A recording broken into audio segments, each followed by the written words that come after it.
정부에서도 용산 미군기지를 조기 반환하겠다라고 발표도 했고, 실제로 그런데 서울시 우리 공무원분들이 더 잘 아실 거예요. 환경오염이 상당히 심각함에도 불구하고 실제로 그 기지 내부는 조사의 정보나 이런 것들이 저희하고는 전혀 공유되거나 알려지지 않고 있는 문제들, 그리고 실제로 그 환경오염 정화 비용 자체도 그 오염자 부담 원칙에 있다가 발제에서도 많이 말씀하시겠지만, 사실은 어지럽힌 사람이 치우는 게 너무 당연한 것임에도 불구하고 한 번도 그렇게 된 적이 없다. 그래서 이것을 우리 서울 시민들의 힘으로 함께 요구하고 꼭 당연히 공정한 이런 과정으로 될 수 있게 하자라는 취지입니다. 그래서 그렇게 저희가 운동본부를 만들었고요.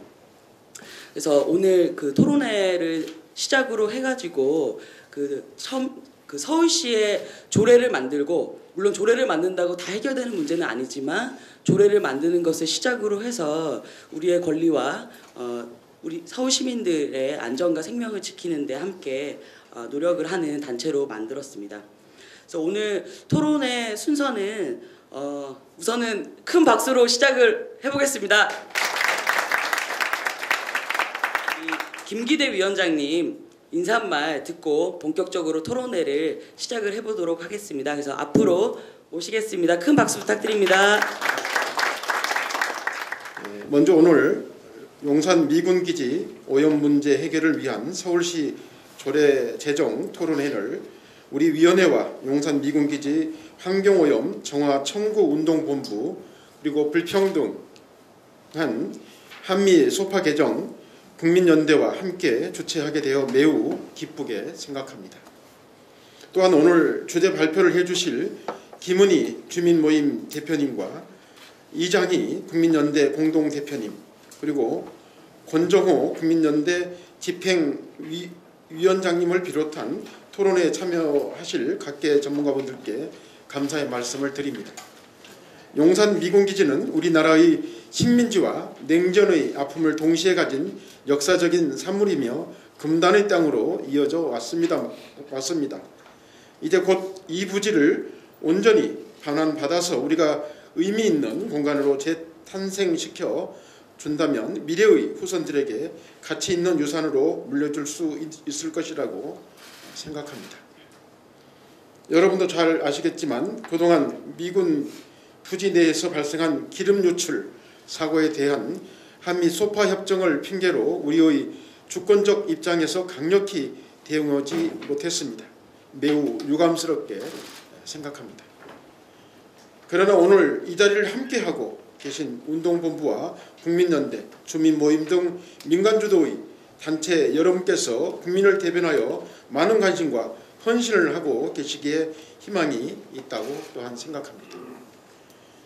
저희 의회에서는 지난 2017년 4월 19일 용산 미군기지 기름 유출 사고 진상규명 촉구 결의안을 채택하여 주한 미군의 공식적인 사과와 진상규명을 촉구한 바 있습니다.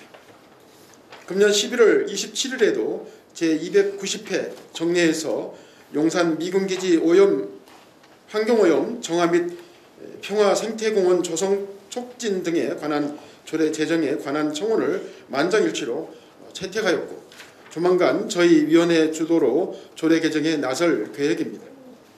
시민 여러분과 서울시가 참여하는 주체가 되고 우리 의회가 적극 지원하는 등 우리 모두가 함께 노력한다면 용산 미군기지 오염 문제를 반드시 해결할 수 있을 것이라고 또한 확신합니다.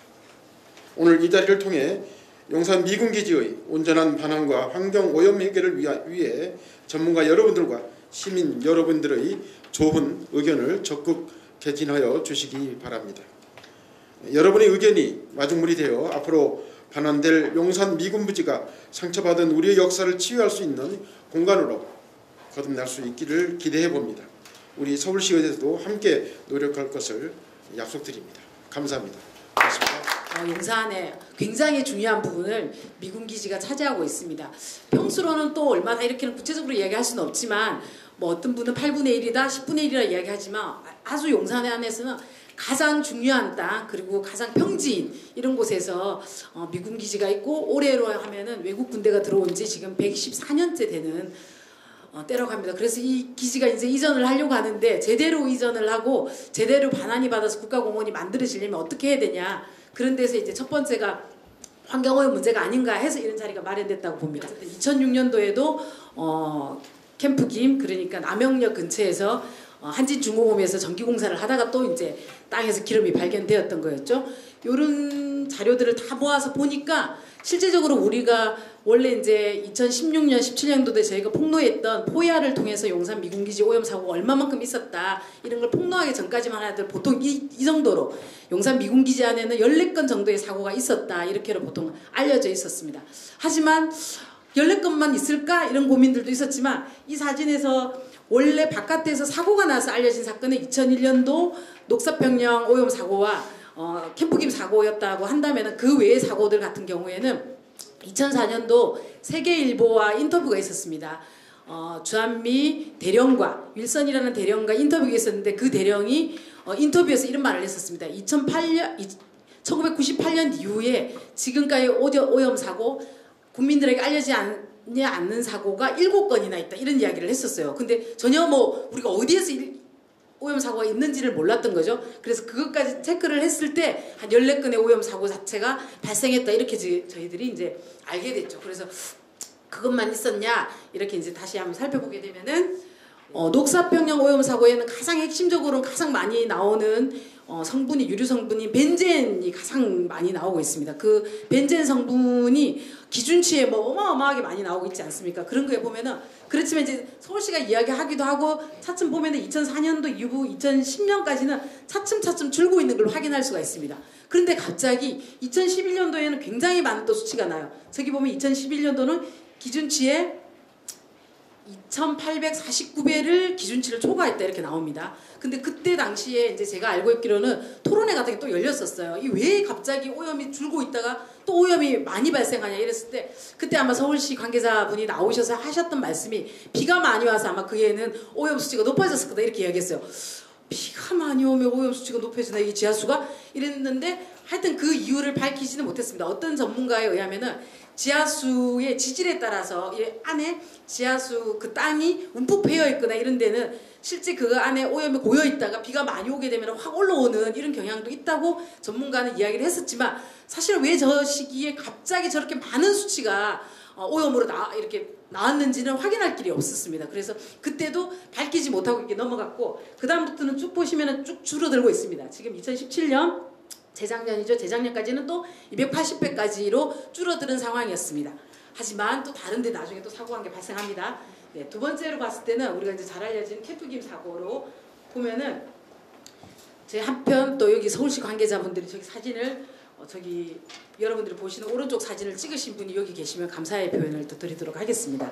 저기가 캠프김 요 앞에 사진에 연합뉴스 사진을 보면은 남영역에서 삼각지 가는 곳에 보면은 지금은 용산공원 갤러리가 크게 열려가지고 지금 많은 사람들한테 개방이 되고 있는 곳인데 저 곳 건물 바로 뒤가 오염이 났던 현장이었던 것 같습니다. 저기 이제 저 건물 앞에 큰 한진중공업 건물이 있지 않습니까? 거기에서 전기공사를 하다가 기름이 이제 발견이 된 거죠. 그래서 미군 니네에서 기름이 발견된 거다, 나온 거다 이렇게 했지만 미국이 이제 끝끝내 막 우겼단 말이에요. 지금도 공식적으로는 미국에서 오염 사고의 어떤 원인이었다 이렇게는 지금 공식적으로는 하고 있지 않는 것 같습니다. 하지만 지금 서울시가 그 주변을 정화 작업을 하고 있는 건 거죠.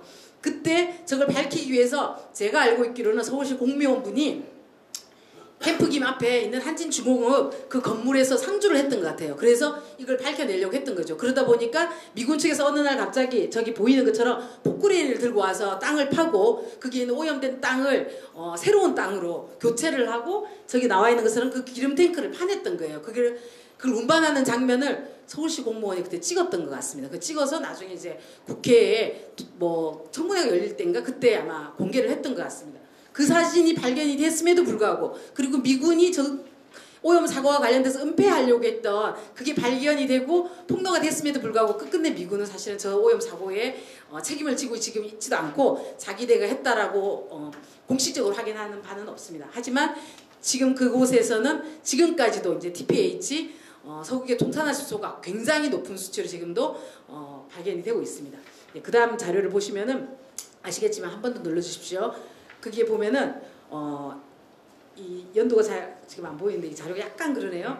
그런데 여기에 보면은 용산 미군기지에서 TPH가 그 캠프김에서는 2014년도는 4,434배. 저희들이 이제 오염 수치가 막 200배, 300배는 아무것도 아닌 거예요. 그러니까 아니 벤젠이 발암물질이라고 하는데 이게 몇백 배, 저기 보십시오. 몇천 배예요. 이제 저희는 저게 얼마만큼인지를 모릅니다. 이건 이제 공무원분들이 좀 밝혀주십시오. 저게 얼마나 위험한 건지를 저희는 이제 무감각해질 정도예요. 몇백 배, 몇천 배 이런 게 너무 많이 나오는 거예요. 그래서 2017년까지는 조금 줄어들고 있습니다. 그래서 900배. 저걸 줄어들었다고 표현해야 될지는 모르겠습니다. 지금. 네, 그렇게 지금도 용산 미군기지 캠프김에서는 저렇게 오염 수치가 나오고 있다. 이렇게 볼 수가 있겠습니다. 다음 자료 넘겨주시면은 그래서 아마 서울시도 그렇고 국민들도 그렇고 하루빨리 왜 자꾸 우리가 바깥에서 정화를 하고 있음에도 불구하고 계속 오염 수치가 줄어들고 있지 않냐 이런 걸 봤을 때는 분명히 내부에 특히 이제 녹사평역 안에 있는 그 주유소 5번 게이트 안에 있는 그 주유소에서 오염이 이제 원인이 됐던 거였는데 도대체 그 안에 오염을 완전히 정화를 했느냐 이거에 대한 의문을 제기할 수밖에 없는 거잖아요. 이게 깨진 독에 물붓기처럼으로 계속 오염은 새어나오고 있고 그 수치는 별로 줄어들고 있지도 않은데 그러면 안에 오염이 원인이 제거되지 않았지 않냐 이래서 서울시도 계속 주장했던 바가 내부 오염을 조사해야 된다 이런 거였죠. 그래서 녹사평역 안에 내부 오염을 조사를 했던 거였죠. 그것도 거의 국민들한테 알리지 않고 비밀리에 조사를 했었습니다. 그게 이제 비밀리에 조사했던 결과가 내부오염 조사 1, 2, 3차로 진행을 했었고 2015년부터 2016년까지 진행을 했었습니다. 그래서 저희가 3차 자료 조사를 할 때는 그거 조사를 한다는 걸 알고 그 앞에 또 저희가 상주를 했었습니다. 한번 발견해 보려고요. 그랬더니 아까 앞에 사진 자료처럼 그 5번 게이트에서 조사를 하셨던 분들이 기름을 들고 이렇게 나오는 사진을 저희가 이제 찍을 수가 있었습니다. 그때 그분들이 막 저희를 막 찍지 말라고 하면서 우리도 같은 국민인데 막 이렇게는 하셨지만 어쨌든 오염을 보니까 그 기름통 안에 검정색, 뭐 회색 여러 가지 각종의 오염 물질이 담겨 있는 그런 물을 발견할 수 있었습니다. 이 자료였던 거였고요.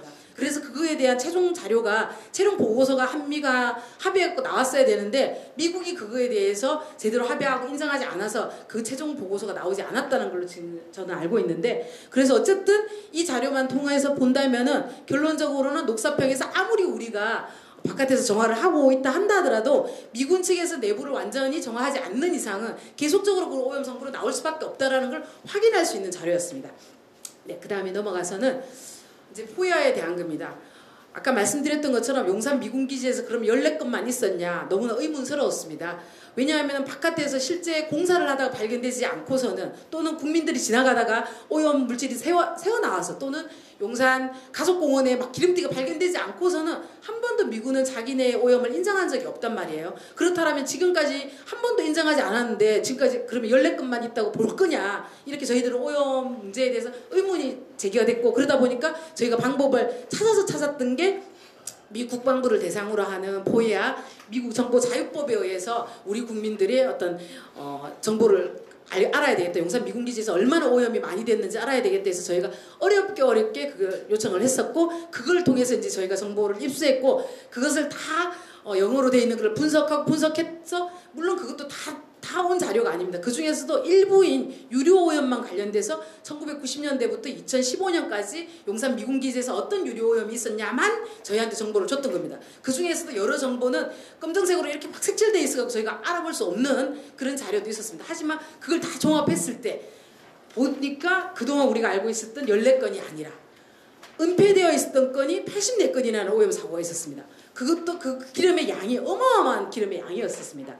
그리고 또 한편으로 2001년도 녹사평 그 사건은 그러면 바깥에서 지하철 공사할 때 발견된 사고였지만 실제 언제 그러면은 오염이 발생했냐, 발생 시점은 알 수가 없는 거잖아요. 그때도 발생 시점을 이야기하지 않았거든요. 그래서 포이아 자료에 의하면 추정되기로는 그 사고는 1998년도 일어난 사고였습니다. 1998년도 휘발유가 2,000갤런이 쏟아진 사고였습니다. 똑같은 그 주유소 장소였거든요. 그런 걸로 봤을 때는 우리가 지하철 공사를 안 했다고 하면은 그 오염 사고는 발견을 할 수 없었다라는 거죠. 그러면 되돌아보면은 미군 측에서는 1998년도에 오염 사고가 났는데 2001년도 우리 국민들이 발견하기까지는 방치하고 있었다 이렇게 확인할 수가 있는 겁니다. 그리고 2003년도에 자기네가 다 오염을 치유했다고 했지만 지금도 나오는 거 보면은 그 안에 정화를 하지 않았던 거 아니냐 이렇게 사진 자체를 녹색연합에서 찍었던 2002년도에 녹색연합이 찍었던 사진입니다. 자세히 보시면은 이 기름 미군기지 안에 땅이 검정색으로 다 오염되어 있습니다. 냄새도 엄청 심각했고 여기는 밑에는 공사 중입니다. 이 사건은 2002년도에 미군기지 안에서 다목적 운동장을 만드는 공사가 있었습니다. 그 공사에 들어갔던 사람들이 이걸 제보를 했던 겁니다. 녹색연합이 제보해가지고 녹색연합이 그 가장 가까운 아파트에서 저 사진을 찍었던 거예요. 그래서 저기 당장 공사를 중단하고 저 오염 문제부터 해결해야 된다고 했지만 아무런 반응 없이 저 공사는 진행됐습니다. 저때 진행됐던 오염이 어떤 오염이었을까 저는 또 굉장히 궁금했고 항상 저 오염을 찾아내야 된다고 생각을 했었는데 이것을 포이아에 의하면은 나오게 됩니다. 그 다목적 운동장을 만드는 지금은 이제 게이트로 따지면 13번 게이트예요. 비지트 게이트고 방문자들이 들어가는 그 게이트입니다. 그 게이트 안에 들어가면 이제 큰 다목적 운동장이 지금 만들어져 갖고 여러 경기들이 막 진행되고 있더라고요. 그런데 그곳에서는 어마어마한 오염 사고가 났던 겁니다. 갤런으로 따지면 한 5,600 이 정도의 갤런이고 드럼통입니다. 한 드럼통이 55갤런이에요. 그게 쏟아진 게 한 130통이 쏟아졌다라는 거예요. 그래서 보면은 그때 당시 자료 2002년도에 통일뉴스에 기고됐던 자료에 의하면은 3,000톤 정도의 저 부식 토양을 바깥으로 가져갔다 이렇게 나오더라고요. 그럼 얼마? 저 전문가 아니라서 잘 모르는데요. 이게 도대체 어떤 오염이지? 그리고 저게 정화가 또 안 됐다면 지금 땅으로 토양으로 또는 지하수로 어떻게 그러면 되어 있을까 이런 거에서 굉장한 큰 의무를 가질 수밖에 없는 게 포이아를 통해서 발견했을 때는 저 사건이 그런데 2002년도 다목적 운동장을 만든다고 사람들이 들어가서 찍었던 사진이지만 저 사건은 결국 포이아에 보면은 1997년도에 일어난 사건입니다. 그러면 1997년도에 일어나갖고 2002년도 그 공사할 때까지 방치했다 이렇게 본다면 이게 어떻게 이런 너무 심한 환경 범죄 아닙니까? 우리 한국 사회에서 이런 일 있을 수 있는 건가요? 네, 그렇습니다. 너무 저는 이런 연구를 하다 보니까 너무 사실 분노가 치밀어 올랐습니다. 네, 다음 사진 보도록 하겠습니다. 그랬고 그러면은 앞에서 14건 사건이 있었어. 그리고 또 한편으로 84건의 또 사건이 있었어. 그러면 또 이제 그러면은 좀 오염이 줄고 있냐 이렇게 봤을 때 또 작년에 또 하나의 사건이 또 터졌습니다. 여기 아마 그런 관계자분들 계실 것 같은데 2018년도에 녹사평형 오염 사고를 조사를 매년 지금 하고 있잖아요. 한 일주일에 몇 번씩 그 길을 하고 있는 것 같아요. 왜냐면 지나가다 제가 많이 뵙게 되는데 그래서 그 2018년도 작년에 제가 지나갈 때도 너무나 녹사평역 주변은 냄새가 너무나 심각하게 났어요. 이게 도대체 왜 이렇게 냄새가 기름 냄새가 나지? 이렇게 했는데 그때 저희가 그때 농어촌 공사 과장님들 만나가지고 왜 이렇게 냄새가 심각할까요? 그리고 그런 민원들이 실제 많이 들어왔어요.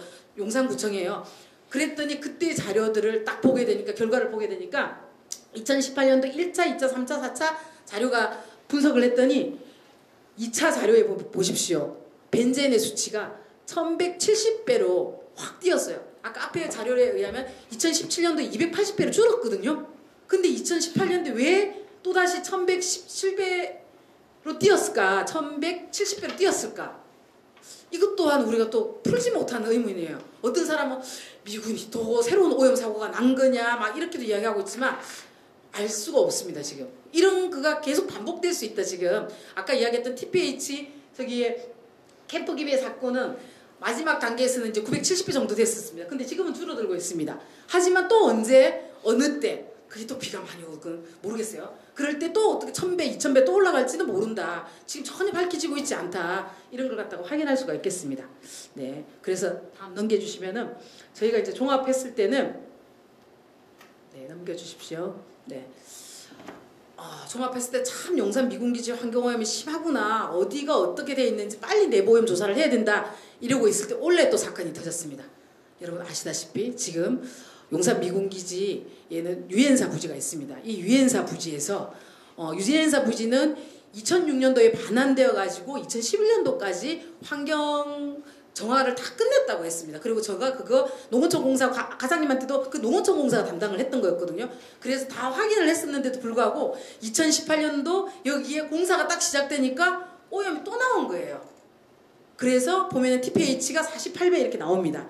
근데 2005년도 때 반환되기 전에 환경부에서 조사를 한단 말이에요. 그때 보면은 기준치에 49배가 나왔던 거였거든요. 그런데 올해에 공사하다가 보니까 TPH가 48배가 또 나온 겁니다. 그래서 그것과 관련돼서 정화 비용 때문에 옥신각신이 있었습니다. 그래서 우리 정부가 우리나라에서 어쨌든 이 오염은 100억 정도 들여가지고 정화한다 이런 결론을 내렸었던 거였거든요. 이게 도대체 이게 뭐 지금은 이제 공사를 하고 있지만 또 이제 용산 기지 같은 경우에는 어쨌든 공원으로 만들어야 될 곳 아닙니까? 그러면 이게 오염이 얼마만큼 정화가 진짜 깨끗하게 될 수 있는지에 대해서도 의문을 가질 수밖에 없는데 그거는 우리가 예전의 역사에서 확인할 수가 있습니다. 2006년도에 부산 하야리아 기지가 반환되어 지금 시민공원으로 되어 있습니다. 그 하야리아 기지가 반환될 때 환경오염 조사를 했었습니다.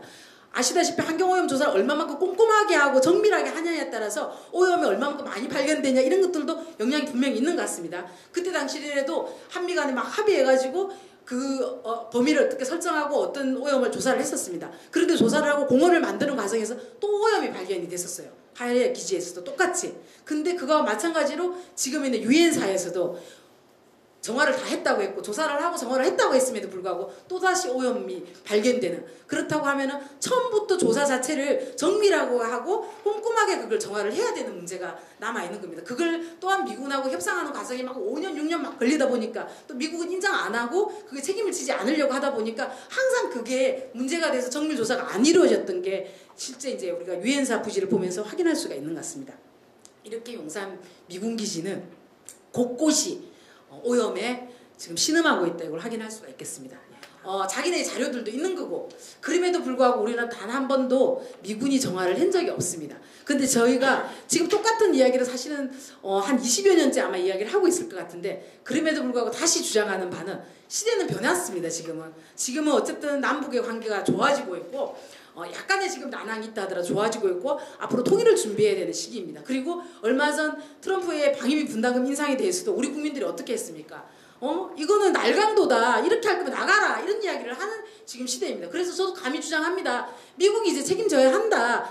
제가 몇 년 전만 해도 그런 이야기를 했을 때는 그래도 어떻게 미국이 책임지겠냐 이런 의견도 많았고 반반 책임지든지 우리 동네 주민들하고 설문조사하면 그런 이야기가 많았어요. 미국이 언제 책임지는 거 봤냐.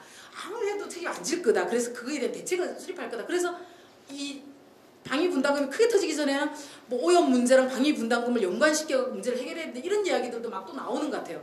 그렇지만 우리 국민들은 지금 요구하고 있는 건 아니라는 거예요. 이거는 주한미군 측에서 그리고 미국이 방위 분담금을 막 6조 원 인상해달라는 것도 아니다. 이거는 날강도다. 나가라 니네. 이렇게 하는 것처럼 니네가 오염시켰으면 니네가 책임져야 된다. 저는 국민들이 목소리를 내야 된다 생각하고 그런 차원에서 오늘의 이 조례제정과 관련된 토론은 굉장히 의미가 있고 여기 의원님들과 함께하는 것은 굉장히 의미가 있다고 생각합니다. 그래서 우리가 국민들을 믿고 진짜 정상적으로 우리가 사주권을 가지고 있는 나라라면 그런 목소리를 내야 된다. 오염을 시킨 자가 당연히 오염의 부담을 져야 되고 책임을 져야 된다. 이런 목소리를 함께 내주십사 하고 용산공원을 만들기 위한 여러 사람들의 고민이 많고 관심도 높습니다. 그래서 국토부는 지금 용산기지 투어도 하고 있지요. 그런데 그 투어를 하는데도 한번 그러는 기사가 나왔습니다. 용산기지 투어를 확대시키겠다 하면서도 한 가지 뭐가 있냐면 환경단체는 배제시키겠다는 이야기가 나옵니다. 환경단체가 거기 가면은 이 환경오염 문제 자꾸 제기하니까 미국이 불편하다는 거예요. 아직도 이런 인식을 갖고 있습니다. 용산공원을 진짜 우리 후대들한테 떳떳하게 넘겨주고 세계가 주목하는 그런 평화공원, 생태공원이 만들어지려면 단연 첫 번째로는 용산 미군기지 환경오염 문제를 해결해야 된다 생각합니다. 그런 것에 함께 관심 가지고 함께 힘 모아주었으면 좋겠습니다. 감사합니다. 이장희 교수님 모시고 그 한미소파 환경조항을 어떻게 개정할 것인가 이 문제에 대해서 들어보는 시간 갖도록 하겠습니다. 박수로 모시겠습니다.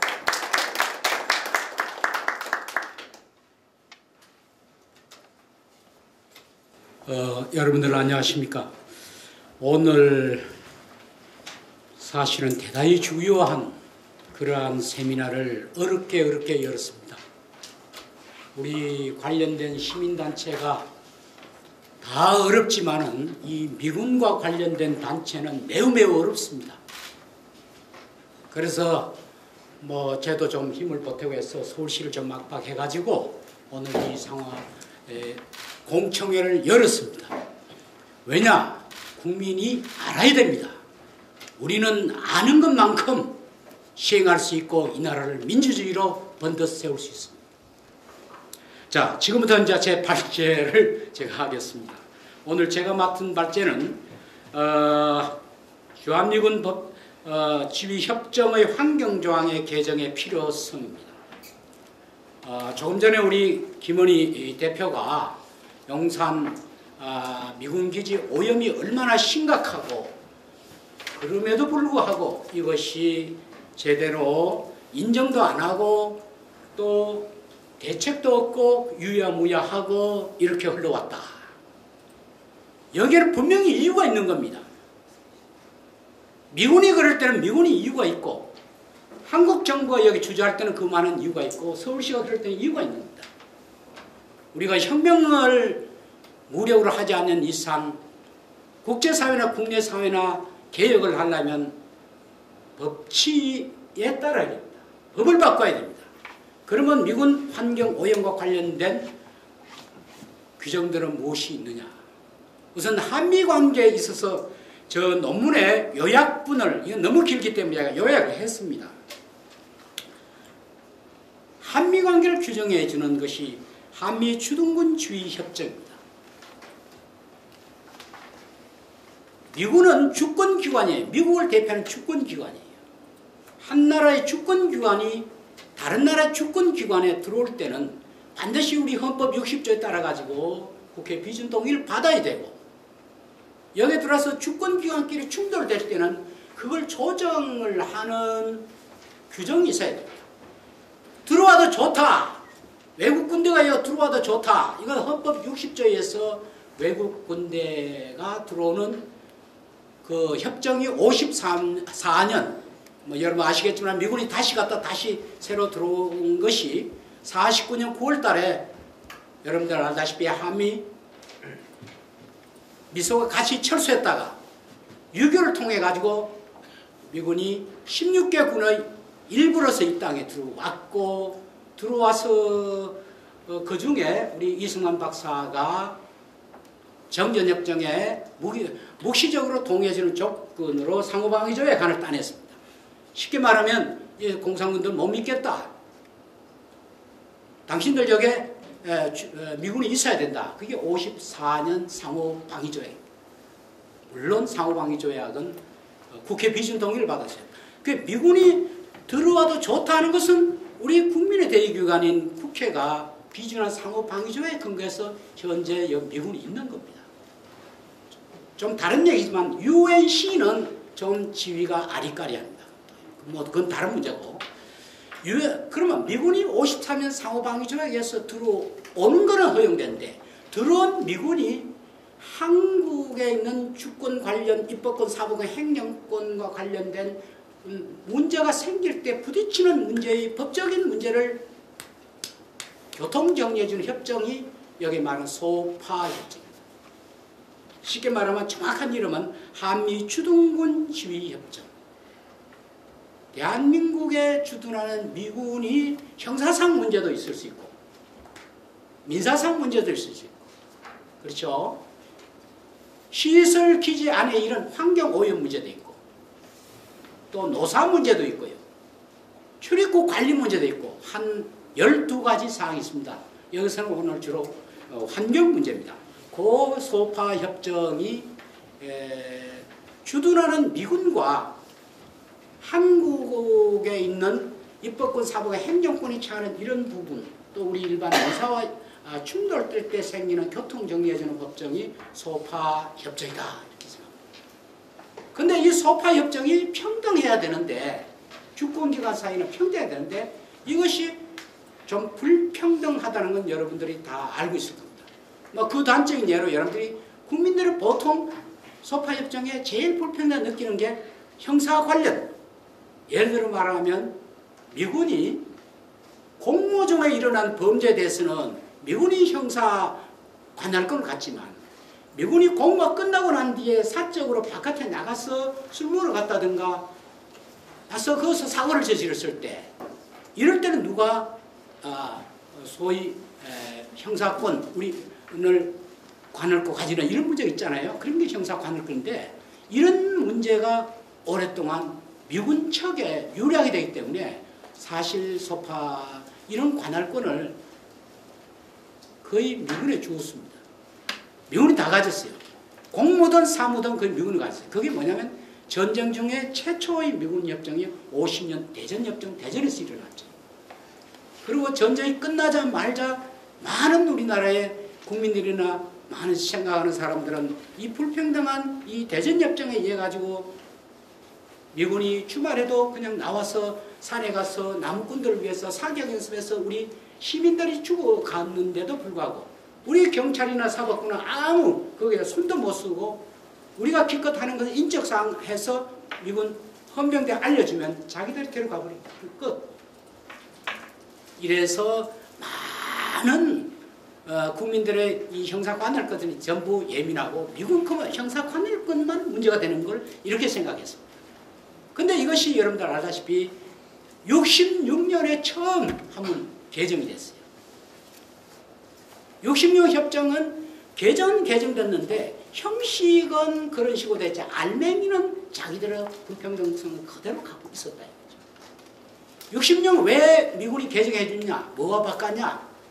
미국이 다급하게 연한 것은 여러분 잘 아는 한일 65년 체제를 한국이 빨리 일본에 도장 찍어준다면, 또 하나는 월남에 68년에 파병을 해준다면 이 조건으로 선물 하나가 66년에 해준 겁니다. 그런데 알다시피 66년 협정은 껍데기 협정이다. 알맹이는 불평등을 그대로 포장하고 있어가지고 많은 문제가 발생했습니다. 여러분도 알다시피 단적인 예로 92년에 동두천에 윤거미 씨 사건이란 유명한 사건이 있었어요. 미군이 저녁에 술 먹으러 와가지고 어떤 술집에 와서 직업 여성에 대한 정말 무참하게 사진을 했고, 그것도 여성들에게 금기시되는 그런 아주 엄청난 성적인 폭행 사례를 했음에도 불구하고 그 현장을 저와 연세대학의 부총장 있는 제가 직접 그 현장을 보고 제가 소파 개정 위원회를 만들고 미군 범죄 근절 운동 본부를 만들고 이런 단체를 만들게 됐습니다. 사실. 그때부터 국민들 상당히 노했습니다. 그래서 두 번째 개정이 92년에 사실 1차 소파 개정이 있었고, 1차 개정이 있고 난 이후에 그래도 가장 문제가 이 환경 문제가 여러분들 알다시피 독극물 사건이라든가 한강판 이런 사건들이 막 일어나기 시작했어요. 그래서 그때 우리는 92년 이후부터 우리 시민단체는 이 환경 문제를 신설해달라 하는 것이 요구였습니다. 그래서 2001년에 소파가 개정이 됐습니다. 자, 여러분들 15쪽을 보세요. 2001년 개정 소파 구조가 있죠. 그죠? 거기에 보면 이 사람들이 참고로 여러분들이 이 소파라는 게 구조가 어디에 되냐면요. 소파 본협정이 있고 합의의사록이 있고 양해각서 있고 교환문서가 있어요. 본협정과 합의의사록 소위 말하는 양해각서 교환문서가 있는데, 이 사람들이 소파 본협정은 그럴듯하게 놓고 자기들의 꼼수는 전부 다 뒤에다가 다 훔쳐놨어요. 그래서 이것은 국제법상 있을 수 없는 일이에요. 왜냐하면 우리가 법의 원리상 총론을 강론으로 뒤흔들지 못하는데 우리 협정은 좀 그런 경향이 있는 겁니다. 자, 그런데 제가 이거 말씀드리고 싶은 것은 이 사람들이 환경조항을 2001년에 가장 큰 성과는 이 환경조항을 신설해 줬어요. 최초로. 근데 본 협정은 넣지 않았고 개정 합의 의사록에 여러분들 15쪽에 보면 제3조 시설과 구역, 노무 뭐 이거 쭉 있는데 그 쭉 있지 않습니까? 그래서 여러분들 여기 알아야 될 게 개정 합의 의사록, 개정 양해사항, 그리고 또 환경보호에 관한 특별 양해각서 뭐 이런 것이 환경에 관한 조항이 2001년에 처음으로 이렇게 신설했어요. 이건 정말 그동안에 참 돌아가신 분들 많이 있는데 참 얼마 전에 여기 저 NCC에 총무를 했던 우리 김영남 목사? 그분 정말 대단히 NCC 인권관장하면서 노력을 많이 했어요. 우리 소파계절 국민연대가 그 NCC 기독교회관 5층에 그냥 공짜로 없으면서 그렇게 노래하셨는데 아주 정말 최근에 돌아가셨어요. 수많은 사람들이 노력해가지고 2001년에 시민이 이렇게 바꿨습니다. 그러나 어떻든 2001년 환경조항이 들어간 것은 글자 그대로 선언적인 성격은 있어도 실질적으로 내용은 없었습니다. 그래서 오늘날 이런 문제가 그대로 있는 겁니다. 그래서 앞으로 우리가 해야 될 것은 이 환경조항을 제대로 알맹이를 채워야 된다 이런 겁니다. 알맹이를 어떻게 채울 건가? 우리나라 국내의 환경법이 그대로 미군 기지 안에도 적용되도록 해야 된다. 뭐 그렇게 한 데가 있느냐?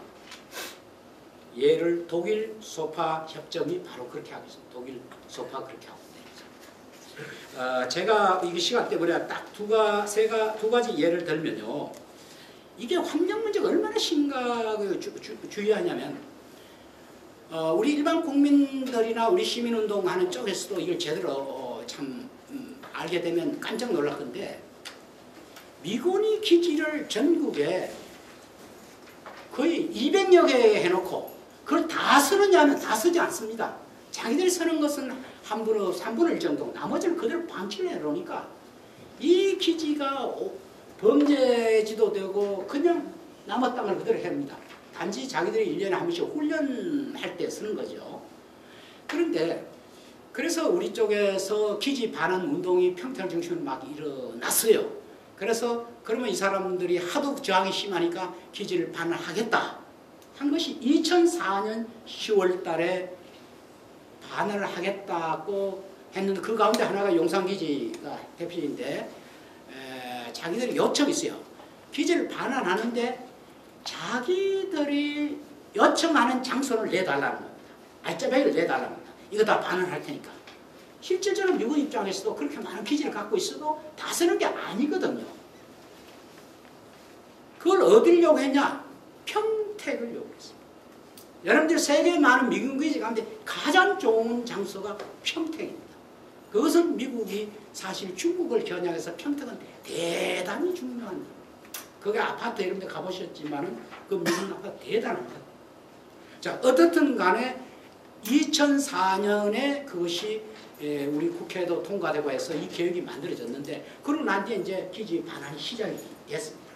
자, 제가 여기 얘기하고 싶은 것은 여러분들이 이 기지에 대해서 알아야 될 게 기지는 그랜트, 정려하는가 그 다음에 관리하는 문제하고 반환하는 문제 이 세 가지가 기지에 관련된 문제인데 우리가 여기서 문제는 이 관리 문제입니다. 관리. 이 관리를 우리가 접근성이 있어야 되는데 과연 환경 문제라든가 그 안에 심각한 현상, 즉 비가 많이 온다든가 하면 여러분들 아시죠?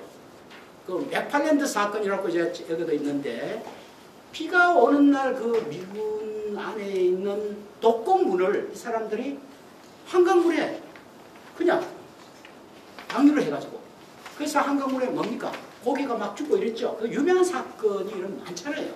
또 뭐 그 무슨 사건 그 사건 여러분들 더 잘 알 겁니다. 그래서 제가 여기 말씀드리고 싶은 것은 기지 반환하는 건 좋은데 온전한 기지, 온전한 환경이 정화된 난 뒤에 자기들이 가고 우리가 반은 받아야 되지. 그들을 방치해두면 이 기지는 설 수가 없는 겁니다. 자, 예를 하나 드리겠습니다. 여러분도 알다시피 필리핀에 슈빅만과 클라크만이랑 있는데 제가 그 현장도 여러 번 가봤어요. 미국 필리핀이 민주화 운동에 대해서 헌법에 No troops in Philippines. 필리핀은 어떤 외국 군대도 없다. 이 규정 때문에 슈빅만, 클라크만이 반환돼 있어요. 반환하기까지는 좋은데 필리핀의 시민운동가들도 여기다 미처 준비를 못해가지고 그냥 가버렸어요. 근데 이 슈빅만, 클라크만의 1살, 2살, 3살 여아들이 커서 결혼을 하고 난 뒤에 소위 불임이 되고 또 개인아가 나오고 이런 현상이 벌어요. 그게 뭐 한 15년, 16년 지나고 그때야 필리핀에 용할 때 미국은 끝납니다. 자, 그 다음 두 번째, 제가 독일 통일 한참 할 때 어느 모 신문사에서 독일 통일 취재해달라 해가지고 제가 동독을 갔습니다. 동독에 막데부르크라는 도시를 갔어요. 그게 소련군이 여러분 몇 년 있었겠어요. 그 소련군이 있었던 막데부르크가 완전히 이 땅은 모성 땅이에요. 그때 내가 사진도 찍고 신문에 기고도 하고 있는데, 자, 제가 두 가지 예를 들었는데, 우리 지금 현재 많은 국민들이 이거 알려야 됩니다. 기지 반환을, 온전한 기지를 우리가 반환받아야 됩니다. 그렇지 않는 기지는, 이거는 앞으로 우리 후대 세대에게 큰 재앙을 우리가 지는 겁니다. 현재 우리 세대가요. 그러면서 오늘 우리가 하는 것은 아직까지 그래도 UNC 용산 기지에 소위 말하는 그 드래곤 호텔하고 몇 가지가 아직 남아있다죠. 그죠? 이 사람들 가기 전에 우리 정부가 협상을 해가지고 확실한 오염 정화 비용을 받든지 그 비용을 나중에 우리가 참 정화하는 데 쓰든지, 그렇지 않고는 이 기지 문제를 이렇게 쉽게 끝내서는 저는 안 된다. 자, 그러면 어떤 방법이 있겠느냐? 국제법적인 어떤 환경에 관련된 원칙이 있고, 하나는 미국과 한국 사이에 맺은 이 환경에 관련 조항이 있다. 이렇게 볼 때, 일반적으로 환경법에서는 아까 이미 우리 김 대표가 얘기했듯이 오염자 부담의 원칙이 있다 이거죠. 환경법 대원칙이에요. 이건 대원칙이에요. 오염을 원인을 제공한 사람이 거기에 대한 책임을 지고 모든 부담을 해야 된다는 것은 국제환경법의 대원칙이에요. 그런데 소파협정은 환경법보다는 일반법이 아니고 특별법입니다. 그래서 특별법이 더 어떤 면에서는 우선합니다. 그렇다면 한미 주둔군 지휘협정의 환경 관련 조항이 지금 어떻게 되어 있냐? 여러분들 제 요약집에 보면 알지만은 개선 방향부터 평가부터 얘기하겠습니다. 위에 4번 그거 그냥 제가 읽고 끝내겠습니다. 시간이 있기 때문에.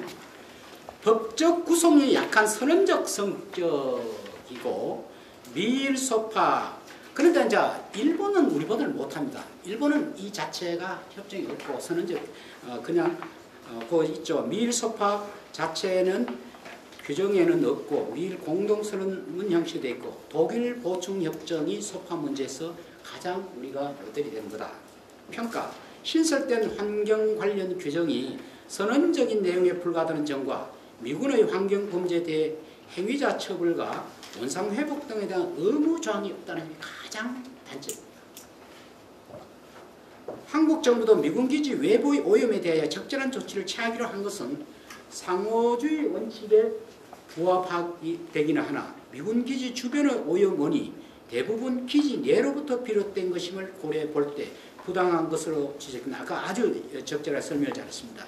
이 기지 외부 문제, 기지 주변의 오염원이 대부분 기지 내로부터 비롯된다. 이게 대단히 우리가 주장해야 됩니다. 앞으로 신설된 환경규정이 성과를 거두기 위해서는 환경규정을 이행하기 위해 실질적이고 집행 가능한 세부 절차를 한미 양국이 합의하는데 환경오염 정화를 위해 별도 예산 집행을 미국 측이 승인할지는 회의적이다. 개선 방향. 미군 당국의 시설관리 행위에 대해 환경법규의 정의를 명시한 이거는 미군 시설 기지 안에 퍼실리티 에어리지 안에도 대한민국 환경법이 적용되도록 해야 된다 이 얘기입니다. 긴급 조치에 대한 규정을 두어 환경 긴급 조치에 대한 규정을 두어 미군 당국이 오염을 발견한 즉시 관할 지방자치단체와 정부에 이를 긴급 통보하고 방제 조치를 취함과 동시에 관할 지방자치단체와 조사를 받아들인다는 점을 협정에 명시해야 된다. 대한민국 법령과 자체 환경관리 기준에 부합하도록 미군 당국의 부담으로 기지 내에 환경오염 방지 시설을 설치해야 된다는 점과 미군 당국이 미군의 시설 사용, 군사작전 등으로 인한 환경오염에 관하여 원상복구 의무 및 배상물을 진다는 점 역시 분명히 명시해야 된다. 네 번째, 미군 측의 환경오염을 방지하려면 일정한 기간마다 정기적으로 대한민국이 환경조사를 할 수 있도록 하는 것은 필수적이다. 다섯 번째, 시설 구역의 출입도 한국 공무원 외에 환경 관련 NGO 전문가도 참가하도록 해야 된다. 소파 환경분과위에 민간 NGO 참여가 보장돼야 된다. 일곱 번째, 미군 기지 시설 내에 위험한 무기 반입과 미군의 군사작전 시에는 사전에 한국에 통과하는 규정이 반드시 명시되어야 된다. 독일 보충협정과 미국 필리핀도 이러한 규정을 두고 있다. 이거 7번은요, 이게 외교안보하고도 관계되는데, 우리 미군기지 시설 안에는 무기 반입과 미군의 군사작전 작전 시에 사전 통과하는 규정이 없어요. 그래서 어떤 현상이 벌어지느냐면, 여러분이 탄저균이라고 들어보셨습니까? 대단히 위험한 균이 우리도 모르게 이게 반입이 돼가 미군 부대 안에 시민단체가 제보를 해가지고 다시 이 사람들이 그 해명하고 이런 일이 있었어요. 또 두 번째는 뭐냐면 위험한 무기 반입이라든가 이것은요, 남북관계가 전개되는 가운데는 대단히 우리가 원래 작년에 9.19 평양 공동선언이 군사 부분에 관한 협정인데 우리가 모르는 위험한 무기들이 병력이 들어오고 나오고 하는 거 우리가 모릅니다. 미안도 통보할 이유가 없어요. 그런데 이게 독일과 필리핀은 거기 들어가 있어요. 과거에도 남북관계를 전개를 하면 우리가 북한 측에다가 핵 비핵화를 주장하면 누구 땅에 없다고 하지만 누구 미군 기지 안에 있는 핵이 있는지 없는지 아느냐. 사실 우리 정부를 알고 있지만은 그 우리 마음대로 못하는 거죠. 그래서 여러분들이 뭡니까? 그거 나가면 우리가 NPT에 가입하겠다. 그것이 여러분들이 한반도 비핵화 공동선언에 미군이 사인업 92년에 할 때에 그때 미군 기지 안에 있는 전략 핵무기가 몽땅 다 나갔습니다. 지금 다시 오겠다는 거 아닙니까? 참 위협하잖아요, 지금. 자, 그래서 우리가 미군 기지와 시설 기지 안에 우리 출입국 관리소가 있는데 이 안에 위험한 무기가 들어온다. 대단히 이거는 남북관계 발전을 위해서도 이건 반드시 고쳐야 된다. 저는 그렇게 생각이 되고 환경 관련 그런 물질 들어오는 건 물론이고요. 지금까지 반환 협상에 나타난 한미 간 쟁점은 대체로 환경오염 치유 기준, 수준, 환경조사 기간, 방법, 조사 결과, 확인조사 절차, 정보 공개 등이다. 이에 대한 합리적인 방안이 상방간에 합의되어야 한다.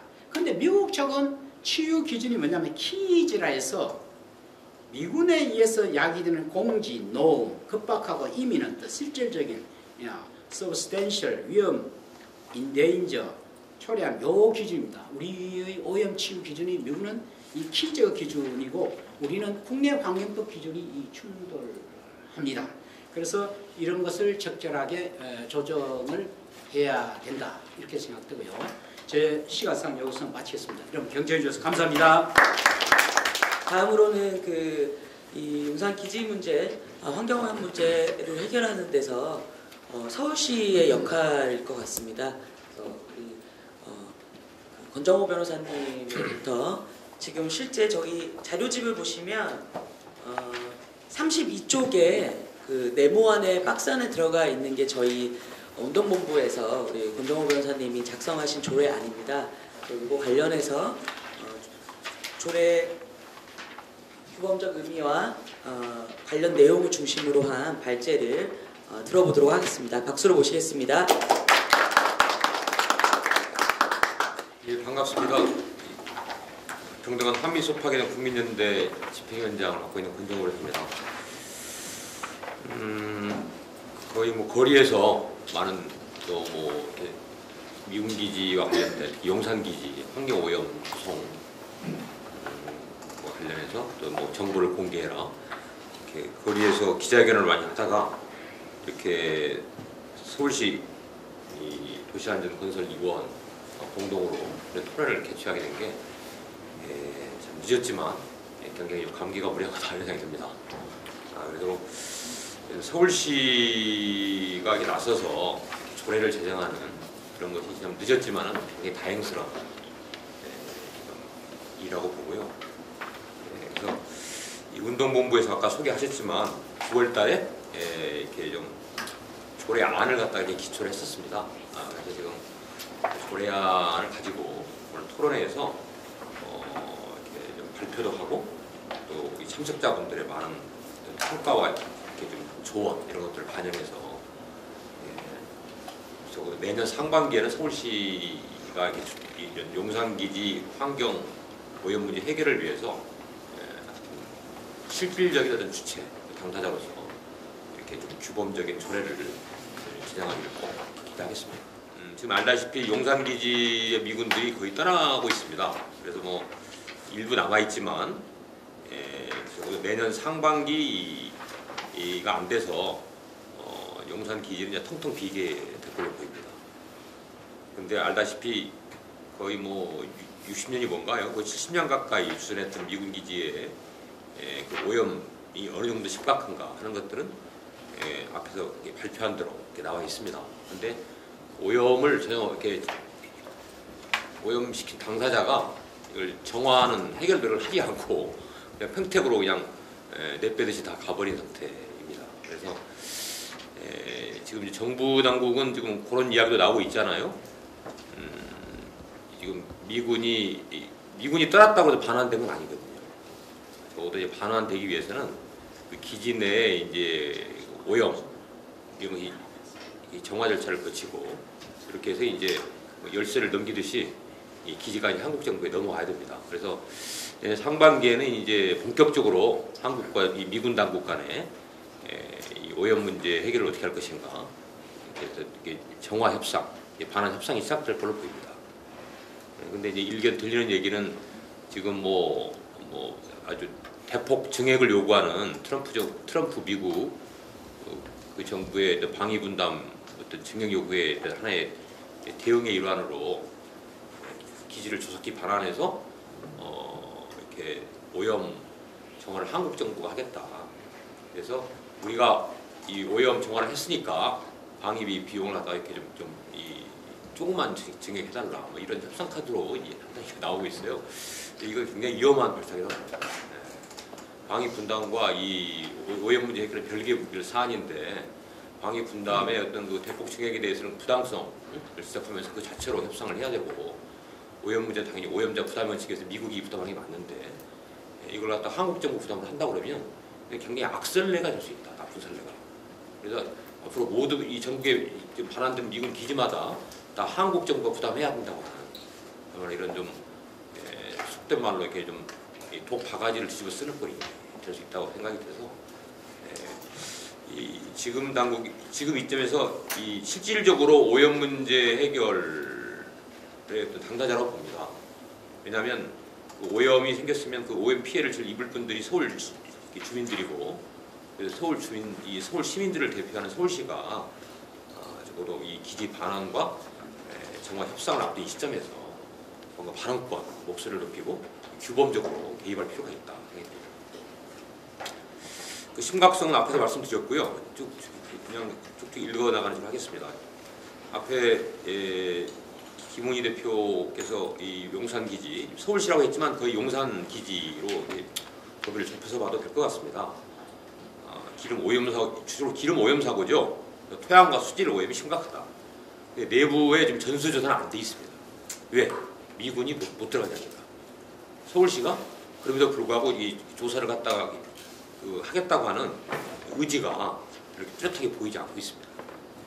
그리고 이제 또 하나는 소파 환경 조항이 굉장히 이렇게 선언적인 그리고 이렇게 구속력이 없는 뭐 한국의 환경 법령을 존중한다 정도만 돼 있어요. 이렇게 준수한다는 게 아니라 굉장히 불평등하게 되어 있다. 우리 이장희 교수님이 잘 지적을 해주셨고요. 그래서 가장 대표적으로 이 현재 미군이 남아 있다고 본다면 주한미군 기지 반환이 되는 단계에서 반환 공여구역이죠.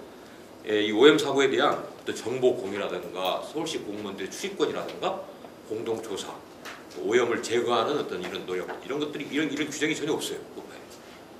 그러다 보니까 지금까지 반환되는 미군 기지들이 한국 정부의 비용 부담으로 오염 정화를 해왔습니다.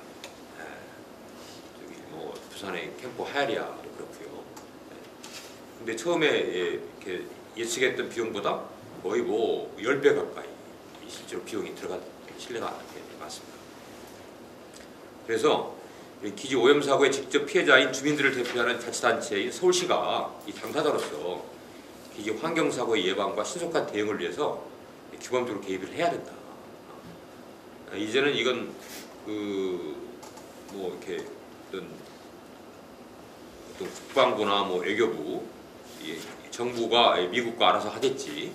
그리고 이건 미군 문제를 이렇게 건드렸다가는 정치적으로 별로 이렇게 득이 안 될 것이다 하는 뭐 이런 뭐 정무적인 판단 이런 차원을 넘어서 서울 시민들의 직접적으로 가장 건강권, 환경권의 어떤 그 피해를 입고 있기 때문에요. 그래서 반환 미군 기지 협상에서 자치단체 개입력을 발언권을 높여야 한다. 그리고 지금 2001년도 개정이 됐습니다만은 지금 많은 형사 재판권 문제, 뭐 환경 조항의 문제가 있지만 소파권 협정은 글자 하나 아직 못 바꾸고 있습니다. 언제 소파 개정이 이루어질지 알 수 없는 이런 현실입니다. 그래서 굉장히 미군 당국은 지금 제가 좀 입수한 자료로는 미국 국방부에서는 해외 나가 있는 미군 기지에 절대 오염 정화 비용으로 미국의 예산을 쓸 수 없다 하는 게 내부적으로 정해져 있다고 하는 얘기를 듣고 있어요. 그래서 고압적이고, 근데 이 미국의 눈치를 너무 많이 한국 보고 있습니다. 그리고 이게 관계도 없는 방위 분담금과 이 오염 정화 문제를 연계시키려고 하는 이 잘못된 카드를 또 만지작거리고 있고, 이게 굉장히 비자주적이다 한국 정부가. 여기에 대해서 서울시가 이 견제와 압력을 행사해야 된다고 봅니다. 한국 정부 눈치만 보기에는 지금 이 서울 시민들의 어떤 의식과 눈높이가 굉장히 높아져 있다. 그래서 이게 풀뿌리 원리 맞는 것이고, 그래서 당연히 이 자치단체가 늦었지만 지금 많은 자치단체가 이미 조례를 제정했거든요. 2016년도부터 조례 제정하는 것은 커다란 의미가 있다고. 그 내용은 제가 이제 그 기초안 뒤에 이걸 갖고 말씀을 드리겠습니다만은 그 가장 핵심 요점은 그렇습니다. 미군 기지, 그 주한미군에 공개된 시설 및 구역, 그 인접 지역에 대해서 서울시와 주한미군 간의 연락 체계를 구축하는 겁니다. 연락 체계를 구축하고 연락 체계 자체가 아직 없거든요. 그리고 환경 관련 정보를 공유해야 됩니다. 그리고 이 절차 등을 위한 조례를 제정을 해야 되고요. 제가 가봤던 오키나와 일본에 있는 미군 기지 거의 뭐 10% 이상이 집중돼 있죠. 오키나와에 가보니까요. 오키나와 그 현, 우리로 치면은 거의 뭐 도 정도 되는 거죠. 그 현청, 이런데 미군 기지만 담당하는 이 부서가 있습니다. 그 공무원들은 이동 안 해요.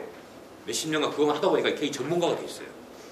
그래서 이분들이 미군 기지, 미군 당국과 어떤 비상 상황 발생했을 때 연락 체계를 갖고 있고, 그리고 무슨 사고가 발생했을 때 주민들의 권익을 위해서 바로 신속하게 출동해가지고 이렇게 대응을 하고 이런 것들을 봤습니다. 이거 굉장히 좀 저희가 부끄러워 좀 이렇게 좀 어떤 기억을 갖고 있는데요. 그래서 조례를 제정함으로써 환경 분야의 상호 협력을 증진하고 환경 오염 사고를 또 예방해서 사고가 발생하면 신속하게 대응하고 이렇게 오염을 정화하는 후속 조치를 취하는 이런 것들이 조례에 담겨야 된다. 이런 것을 이제 이 서울 시민의 생명과 안전, 재산, 자연환경을 지키는 이런 노력이라고 보고요. 그다음에 또 하나는 이 용산 미군기지 반환 협상이 마무리돼서 용산 미군기지가 용산 공원이라는 이름으로 우리나라 국가공원 1호 서울 시민들의 품으로 돌아오게 돼 있습니다. 그래서 이 반환받는 용산 미군 기지를 상업적으로 어떻게 개발할 것인가, 이건 이 서울 시민들의 여론조사 결과와 비추어도 진짜 그건 아니거든요. 그래서 이 군사 기지에서 평화 생태공원으로 전환되는 게 기본적인 저는 방향이고, 이게 로드맵이 돼야 한다고 봅니다. 그래서 여기에서 결국 각종 오염됐던 유해물질과 폐기물 등 부지 환경오염을 치유하고 녹지 공간으로 복원하는 방안에 관해서 서울시가 서울 시민들과 많은 의견을 수렴을 하고 서로 토론하고 합의하는 그런 것들이 이 조례에 담겼으면 좋겠다. 그래서 서울시가 용산공원에, 결국 용산공원이 만들어지면 서울시가 관리를 할 거거든요. 국가공원이지만 서울 시민들이 주로 이용을 할 거고, 그래서 서울시가 용산공원의 관리 주체로서 이 시민들의 다양한 의사 참여를 통해서 평화 생태공원을 조성한다는, 이건 뭐 1, 2년 만에 되는 게 아니고요. 거의 뭐 장기적으로 10년 넘는 장기적 계획을 갖고 추진해야 됩니다. 그래서 이런 중장기 로드맵을 마련하고 실현시키기 위해서도 이 조례가 제정돼야 됩니다. 다른 자치단체 조례는 지금 표에 나와 있는 대로입니다. 서울시가 제일 늦었습니다. 미군이 제일 많이 주둔하고 있는 핵심 자치단체임에도 지금 가장 최근별로 보면 대구에서 10월 달에 세 가지 이 미군기지 관련 조례가 만들어졌고요. 2017년도에는 부산 남구. 일단 남구는 지금도 굉장히, 여기가 지금 뭡니까? 아까 말씀하신 탄저기를 비롯해서 생화학 실험실이 지금 설치됐다고 의심받고 있는 겁니다. 그래서 남구가 굉장히 민감하게 지금 조례를 제정해서 하여튼 좀 평화 선언이 담기는 조례 좀 제정이 추진될 정도로 앞서 있습니다. 경기도가 제일 먼저 만들어졌고요. 경기도에 지금 미군기들이 제일 많이 있기 때문에 그랬던 것 같습니다. 제일 먼저 만들어졌습니다. 그래서 이어서 평택시, 그리고 그 다음에 인천 광역시까지 만들어져 있습니다. 그래서 지금 제가 기초했던 것은 앞에 만들어진 다른 자치단체 조례 내용들을 많이 참고해서 만든 것임을 밝혀둡니다. 뒤에 조례 내용을 보면서 말씀드리겠습니다. 5조를 보시면요, 이 조례의 가장 핵심적인 것들이 담겨 있습니다. 서울시장의 책무. 이건 시민의 인권과 생존권, 환경권을 보호해야 된다. 이것이 가장 핵심적인 어떤 가치라고 할까요? 철학이라고 할까요? 이런 게 담겨 있고요. 그 다음에 2항. 시장은 이 주민의 건강, 환경에 영향을 미칠 수 있는 문제에 관한 적절한 정보를 주화미군과 상호 교환하게 노력해야 된다. 3항. 비상연락체계를 구축해야 되고, 주한미군과, 그리고 주한미군 기지 등의 환경 관련 정보를 공유할 수 있어야 되고, 환경 오염 사고의 예방 및 사고 발생에 따른 통보, 조사, 치유, 조치 관련 계획을 수립해서 시행해야 된다. 그래서 소파가 근본적으로 개정이 돼야 되지만 조례에서 이렇게 연락체계를 구축하고 정보를 공유하고 오염사가 발생해서 서울시 공무원이 기지에 들어가서 조사할 수 있도록 권한 보장을 요구하는 것들이 조례에 담겨야 된다. 그다음에 이제 사항은 서울시가 소파에서 정한 자치단체 권한과 의무를 적극적으로 이행할 수 있도록 해야 된다. 그다음에 이 시장이 아까 공원과 관련된 이런 중장기적 로드맵, 평화 생태공 조성의 로드를 마련해서 이를 실현하도록 지휘를 해야 된다. 이 소파가 개정이 안 됐다고 해서 서울시가 여기 안주해가지고 자기 할 일을 안 한다고 하는 것은 이제 제가 볼 때는 거의 직무 혜택 방기라고 봅니다. 실제로 사법법원에서는 이 소파의 명시로 규정이 안 돼 있다 하더라도 이게 한국의 환경 법령이 미군 기지에 적용되는 것을 이렇게 절대 방해하지 않는다. 다시 말하면 한국 환경 법령을 이 미군 당국도 준수해야 된다 하는 것들이 이미 우리 대법원 판례에도 나와 있습니다. 그렇다고 그러면 환경정책기본법, 토지환경보전법에 따라서 소파 타령만 하지 마시고 이제 국내 법령에 의해서도 서울시가 미군 당국에 요구해야 되고 또 이렇게 이 환경 법령이 적용돼야 된다 이렇게 주장을 하는 게 마땅하다고 합니다. 6조를 보시면 환경정보 공유가 나와 있는데요. 이건 결국은 어떻게 해야 되냐 서울시가 그리고 소파 환경분과위원회를 통해야 한다고 봅니다. 환경분과위원회를 통해 정보를 제공을 요청해야 되고 2항에 보면은 정기 점검 실적, 환경 이행 실적 그리고 이 환경 그 아기양 최소화계 프로그램, 생화학 실험 노트 이런 것이 이 정보에 포함되어 있다. 7조가 환경관리 기준이 있는데요. 주한미군이 그 EGS라고 환경관리 기준을 자체로 갖고 있습니다. 그래서 서울시가 이제 나서서 우리 한국 환경법령에 맞는 또 자체적인 기준이 있거든요. 이것들을 자꾸 이 주한미군 당국의 EGS에 반영할 수 있도록 노력하고 요구를 해야 된다. 8조는 이제 비상연락체계 구축인데요. 영어로 포인트 오브 컨택이라고 합니다. 그래서 이렇게 신속하게 이렇게 치유하고 소통할 수 있는 비상연락체계를 수립해서 해야 되고, 그 다음에 9조는 환경사고가 나면 통보하는 절차입니다. 유선으로 신속하게 통보하고 48시간 내 서면 통보하고, 그리고 환경부에 보고하고, 환경부가 소파 환경분과위원회에 보고되도록 이렇게 해야 된다. 그 다음에 이제 어차피 제일 먼저 발생을 목격할 단체는 기초 단체인 용산구이겠죠. 구청장이 이렇게 발생을 발견하게 되면 이 통보 보고를 바로 서울시장에게 알려서 서울시가 또 환경부에 보고하고, 이게 주한미군 당국에 보고하도록 이런 절차를 이런 체계를 좀 구축해야 된다. 10조는 현장 조담의 방지 활동입니다. 그래서 이런 사고가 발생하면 서울시 공무원이 사고 현장에 접근해서 투입할 수 있도록 이렇게 이런 것들이 이미 이 조례 규범적으로 당겼으면 좋겠다.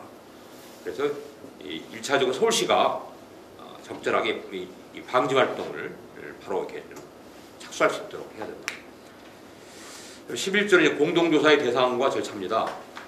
이건 이제 원인을 알 수 있는 환경사고가 발생한 경우, 원인은 분명하지만 피해 범위의 조사가 필요한 경우, 그 다음에 이런 주한미군 기지의 반환과 공해에 따른 환경 문제 발생 예상되는 경우, 이럴 때 이제 해야 한다는 거고요. 그러면 이 조사하는 절차는 우선 미군 당국과 공동조사를 해야 하기 때문에 이 공동조사의 목적, 범위, 방법과 일정, 출입자 명단 이런 것들을 이제 명시해서 소법 환경분과위원회 한국 측 위원장한테 서면으로 공동조사 절차를 이렇게 시작할 걸 요청해야 한다고 합니다.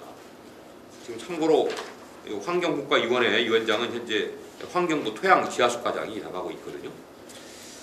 그 다음에 12조가 합동 실무조사단 추천 이런 걸 이렇게 규정을 해놨습니다. 이건 뭐냐면 이 오염을 조사하기 위한 소법 환경분과위원회 실무그룹, 환경 실무조사단이 구성될 때 이 조사단에 참여할 서울시 공무원 그리고 환경 전문가, 이 전문가 이제 NGO 이렇게 추천일 수도 있습니다. 이런 걸 서울시가 추천을 해야 되고, 그리고 한국 측 실무조사단장을 별도로 추천을 해야 된다. 서울시에 그만큼 좀 발언 이런 것이 반영될 수 있도록 한다는 거죠. 그 다음에 시장이 추천한 한국 실무조사단장은 조사가 끝나면 10일 내에 그 결과를 소법 환경분과위원회하고 서울시에 보고하고 대응을 권고해야 됩니다. 이런 조항이 들어가 있고, 후속 조치는 이렇게 생략하겠습니다. 피해 회복 지원. 우선 이 주한미군 기지 오염으로 인해서 어떤 피해가 발생했을 때, 서울 시민이 피해가 발생했을 때 미군 당국으로부터 이거 손해를 배상하는 것은 굉장히 많은 절차와 시간이 걸리기 때문에 우선적으로 자치단체 서울시가 주민지분 피해 회복을 위한 지원 방안을 마련해야 된다. 생명, 안전, 재산, 환경 모두 피해 해당되는 사항입니다. 15조는 이제 용산고속도로 촉진과 관련해서 굉장히 선언적이지만 원칙적인 방향을 담은 규정을 줬습니다. 1호가 이제 용산공원 정비구역 종합기본계획에서 상업개발을 지향하고 평화 생태공이 수용될 수 있도록 노력해야 된다. 그래서 지금 많은 상업적인 개발해야 된다고 하는 어떤 그 자본의 논리, 또 국토부 이와 다를 수가 있거든요. 서울시가 여기에 가만히 있으면은 야금야금 그리고 우리 서울 시민의 품으로 돌아올 용산공원이 결국 상업지구 잠식될 수 있는 위험이 있다. 2호는 한미당국 간 지협상을 통해서 본체 부지의 전면 종원을 요구한다고 봅니다. 지금 그 미군 반환 협상에 나올 문제인데요. 미 대사관이 용산공원 안에 들어가겠다. 반환된 미군 기지 안에 들어가겠다. 미국이 그런 좀 부상각격을 갖고 있거든요. 이렇게 돼버리면 용산공원이 허리가 잘려버립니다. 그래서 미국 대사관이 용산 기지 안에 들어오는 거, 용산 공원에 이렇게 이걸 침범하는 거, 이걸 막아줘야 된다. 세 번째는 이 평화 생태공원을 디자인하는데 시민들의 다양한 의견 수렴과 참여를 서울시가 뭐 설문조사, 공청회, 토론회, 전문가들의 또 뭐 이런 기획들을 마련하셔가지고 이런 것들이 좀 서울 시민과 함께 가는 식으로 장기적인 어떤 좀 로드맵과 계획을 좀 갖고 나가야 된다. 그래서 마지막 결론입니다. 서울시 조례등의 책무, 지금 우리 운동본부에서는 서울 시민들의 조례등에 대한 설문조사 작업을 지금 실시하고 있습니다. 11월 중순부터 시작했고 11월 하순에 설문조사 결과를 이렇게 취합을 할 계획입니다. 그 다음에 오늘 토론회 이후에 12월 26일 날 주민 공청회가 계획되어 있습니다. 주민들의 참여를 유도하기 위한 일환입니다. 용산 꿈나무장에서 주민 공청회가 지금 이 설문조사 결과를 가지고 직접 주민들의 의견을 담는 이런 자리가 될 걸로 봅니다. 서울시의 도시안전건설위원회에서 제가 듣기에 10월 27일자로 조례 제정에 대한 청원 안건을 본회의에 부의하기로 심의 결정한 걸로 알고 있습니다. 날짜가 맞는가요? 10월 27일. 10월 27일 맞죠? 그래서 이제 본회의에서 이 서울시 조례 제정 청원 안건이 상정돼서 의결될 가능성이 좀 높아졌다고 저는 기대하고 있습니다. 그래서 내년 2020년도 상반기에는 용산 미군기지 환경 관련 조례가 제정돼서 당당하게 이렇게 좀 선포되기를 기대하고 있습니다. 이건 굉장히 의미가 크다고 봅니다. 용산 미군기지의 반환, 환경협상이 개시되는 내년 국면에 내년 정세에서 서울시가 이 문제에 대해서 가장 실질적인 당사자로서 발언권을 가지고 규범적으로 다른 자치단체보다 늦었지만은 가장 핵심 자치단체이기 때문에 조례를 제정해서 규범적으로 개입함으로써 결국 용산 미군기지의 반환과 환경협상에서 이 협상력을 제고할 수 있는 그런 역할을 한다고 봅니다. 그래서 조례가 내년에 우리 모두의 힘으로 좀 제정되기를 바라는 마음으로 이번 발제를 마치겠습니다. 감사합니다. 세 분의 발제를 들었는데요. 좀 긴 시간이었습니다. 그래서 좀 시간 관계상 질의 및 토론은 그 남은 토론자분들까지 다 들어보고 방청에서 질의하실 분들 한꺼번에 의견 주셔서 마지막에 진행하도록 하겠습니다. 그러면 그 앉은 순서대로 하겠습니다. 그래서 방금 저희가 이제 운동본부 관련해가지고 운동부에서 조례안 관련한 설명을 쭉 해주셨는데요.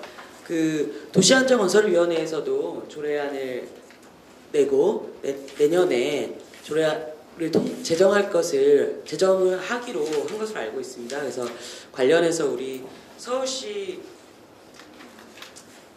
물순환 정책과 정웅모 과장님이 그 서울시 고민 이런 것들 좀 말씀해 주시면 좋을 것 같습니다. 큰 박수로 모시겠습니다. 지금 앞에 이제 그 새 의원님께서 이제 발표를 해주신 내용들을 들어보니까 막 저희들의 그 하고 있는 어떤 일의 압박감이라든가 이것들이 상당히 더 이렇게 그 생기는 뭐 이런 상황이 되겠습니다. 그 사이에 뭐 저희 시가 이 용산기지, 특히 용산기지의 오염의 그 오염 현상, 그 다음에 이거의 확산 방지에 대해서 뭐 저희들이 손을 놓고 있었다든가, 그 다음에 정부나 미군 측에 그 저희들이 뭐 어떤 뭐 이의나 항의나 이런 것들을 안 해왔느냐, 아주 저희 시만큼 아마 그 아주 강력하게 그 정부에다가 이 소파 개정을 요구했고, 그 환경 관련 규정을, 그 다음에 실질적으로 저희 시가 이 그 소파의 당사자로서 참여할 수 있도록, 그래서 실질적으로 오염 확산과 그 다음에 내부 오염 정화에 참여할 수 있도록 요구를 해온 시도도 사실 없습니다. 사실 저희들이 그만큼 나름대로 그 사이에 뭐 저희 선배 공무원들이 되시겠죠. 그래서 90년대 말부터 꾸준히 계속 노력을 해왔고, 우리 이장희 교수님께서 말씀하신 대로 저희들이 그 사이에 그 소파, 특히 그 환경 양해 각서의 개정, 또 본 규정상에 저희들이 명시를 그동안 그 정부에다가 강력히 요구를 해왔던 것이 그 4가지 사항입니다. 그래서 국내 환경 법령을 적용한 명확한 오염 및 정화 기준을 그 소파 규정에 명시를 해달라. 그리고 그거에 따라서 국내 환경법을 미군 당국이 준수할 수 있도록 하는 구속적인 강제 조항이 있어야 된다. 그다음에 실질적으로 저희 시도나 이렇게 어떤 이런 기관들이 참여할 수 있는 실질적 조사권을 보장해달라. 그리고 역시 정보의 공유, 그래서 환경오염 자료의 공개 원칙을 명시해달라고 저희들이 수차례 개진을 해왔고, 환경부하고 혹시나 같은 자료, 미군하고의 같은 당국에 저희들이 참여할 수 있을 때마다 이걸 요구를 해오고 있었던 상황입니다. 캠프킴도 이제 2006년도에 발견이 돼가지고 아직 아까 말씀하신 대로 그대로입니다. 미군에서는 캠프킴은 인정을 안 하고 있습니다. 그렇지만 이제 저희들이 정화를 하고 그다음에 확산 방지를 하고 그다음에 그 비용은 다 국가로부터 이제 이 소파 규정을 협약을 한 당사자가 이제 국가니까, 그래서 국가에서 모든 어떤 비용들은 저희들이 받아내고 있습니다. 소송에 의해서. 다만 이것도 왜 소송이어야 되는가에 대해서는 저희들 상당히 의문이고요. 그러니까 당연히 국가에서 만약에 저희들에게 줘야 된다고 그런다면 당당하게 예산을 편성해서 저희들에게 지원을 해서 하는 것이 온당하죠. 그러니까 필요 없는 어떤 여러 가지 절차들이 있는 겁니다, 지금 현재. 그래서 이런 것들도 좀 조기에 그런 어떤 해소가 될 수 있도록 저희들이 나름대로 요구를 하고 있습니다만, 어떤 관계, 그러니까 미국과 한국의 관계, 그다음에 미군의 어떤 특수한 어떤 어떤 이런 사정, 이런 것들 때문에 반영이 지금 안 되고 있다는 것이 진짜 아주 유감스럽습니다. 그래서 그런 차원에서 이제 앞으로 용산기지가 최소 2022년 이후에 이제 반환이 될 예정이 있고요. 그 전까지는 아마 전체 일부, 그러니까 국가 지금 현재 로드맵으로 보면은 아주 일부, 그러니까 환경오염이 안 된 부분을 시범적으로 거기도 환경부 주관으로 해서 조사를 해서 오염이 안 됐다는 것이 확인되는 부지들을 아마 순차적으로 반환을 받으려고 하고 있는 것 같습니다. 지금 이제 국가에서는 이제 그렇게 하고 있고, 그러면서 그런 로드맵상에 보면은 지금 미군은 거의 다 떠났습니다. 지금 다 떠났고, 실제로 추가적으로 그럼 오염 현상이 추가적으로 오염 현상이 발생될 수 있는 소지가 있느냐? 거의 없습니다, 사실은. 지금 미군 부대 용산 기지 자체적으로만 보면 옆에 이제 오히려 이 용산 기지가 아닌 아직도 미군 주변 용산 기지 주변으로 산재되어 있는 타기지들은 존치가 되고 있습니다. 그리고 그런 데들도 간헐적으로 오염 현상들이 발생이 되고 있기 때문에 이 그런 어떤 이 최종적으로 미군으로부터 온전한 어떤 이 용산 기지를 저희들이 반환받을 때까지는 저희 시도 계속 노력을 해야 되고, 그다음에 그 시 노력을 추진하는 뒤에서 어떤 독려를 하는 차원에서의 이 조례의 제정은 저희들도 적극적으로 동의를 합니다. 다만 이제 실질적 사항으로 저희들이 판단을 해봤을 때 용산 기지 내의 현재는 오염된 상태이겠죠. 과거의 어떤 오염 행위에 대해서 내부 부분에 대한 것들인데, 앞으로 그럼 추가적인 오염 현상들이 발생됐을 때에 대한 대응을 위해서는 여기 용산 미군 기지로서 국한할 것만은 아니다. 저희 조례를. 그래서 서울 지역 내에 주둔한 미군 기지 전역이 어떤 포괄적으로 적용될 수 있도록 하는 그런 어떤 조례 규정으로서의 어떤 좀 전환이 좀 필요할 것 같고요. 그다음에 이제 용산 공원의 어떤 요 조례상에다가 저희 시 조례에 이 공원의 어떤 이 내용 조성과 관계가 되거나 반환을 촉구하거나 이런 사항들은 조금 조심스럽습니다, 저희들이. 요거는 이미 이제 요번 10월 달인가요? 국가에 이 특별 조치법이 용산공원 특별법이 생겼습니다, 지금 현재. 그래서 그 법령에 의해서 그게 지금 현재 국무총리 주관하에 지금 반환이라든가 그다음에 공원의 조성.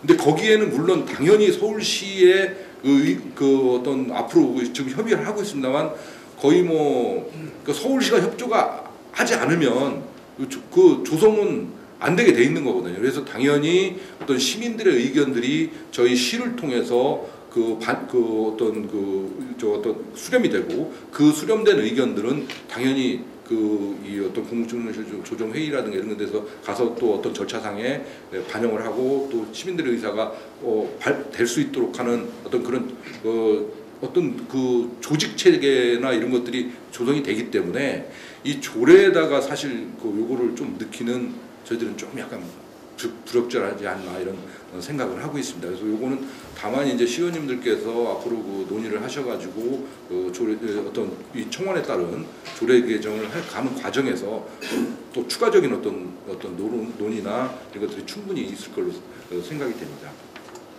그래서 여기 그 조례 내용 중에서도 보면은 뭐 물론 이제 그 용산기지를 포괄한 전체 서울 지역의 그 주둔지에 대한 앞으로의 그 오염을 방지할 수 있는 규정, 아주 강력한 어떤 촉구 규정이라든가 그 다음에 정보의 공유 뭐 이런 것들도 뭐 사실 실제 소파가 개정되지 않는 한 또 미군에서 그걸 수용을 하지 않는 한 참 실제로 이게 어떻게 보면 선언적 사항일 수밖에 없습니다. 그러나 제가 이렇게 저도 이제 지금 아까 우리 김은희 대표님께서 이제 아까 발표를 하실 때 제가 깜짝 놀랐던 것이 제가 97년도 그 하반기에 저 용산구청에 있었습니다. 그때 거기에 유수지가 있었는데 그 일대에 냄새가 많이 나가지고 이 기름 냄새가 많이 나가지고 그 시민들이 유수지 그러니까 펌프장에서 펌핑을 하는데 냄새가 난다. 그래가지고 이거를 저희들이 나가가지고 조사를 하고 막 하는데 또 원인은 뭐 유화 방향으로 보면 당연히 미군 기지죠. 그래서 미군에다가 요청을 했더니 마침 그 한국 군속분들이 나오셔가지고 저희들을 맞아서 뭐 우리 기름 넣는 데는 여기밖에 없다. 그 정상적인 기름 넣고 있는 데들을 저희들을 안내해서 한번 둘러봤던 적은 있습니다. 그러니까 자기네들은 아니다라고 이렇게. 그렇지만 저희들이 판단했을 때는 요 기록에도 나와 있더라고요. 아까 보니까 기록에도 저희들이 판단했을 때는 이건 당연히 그 유화 방향으로 보면 미군밖에 없는데 이건 당연히 미군이라고 그 당시에 환경부에다가 통보를 보내고 조사를 좀 해달라고 저희들이 이렇게 공문을 보냈던 그 기억이 나더라고요.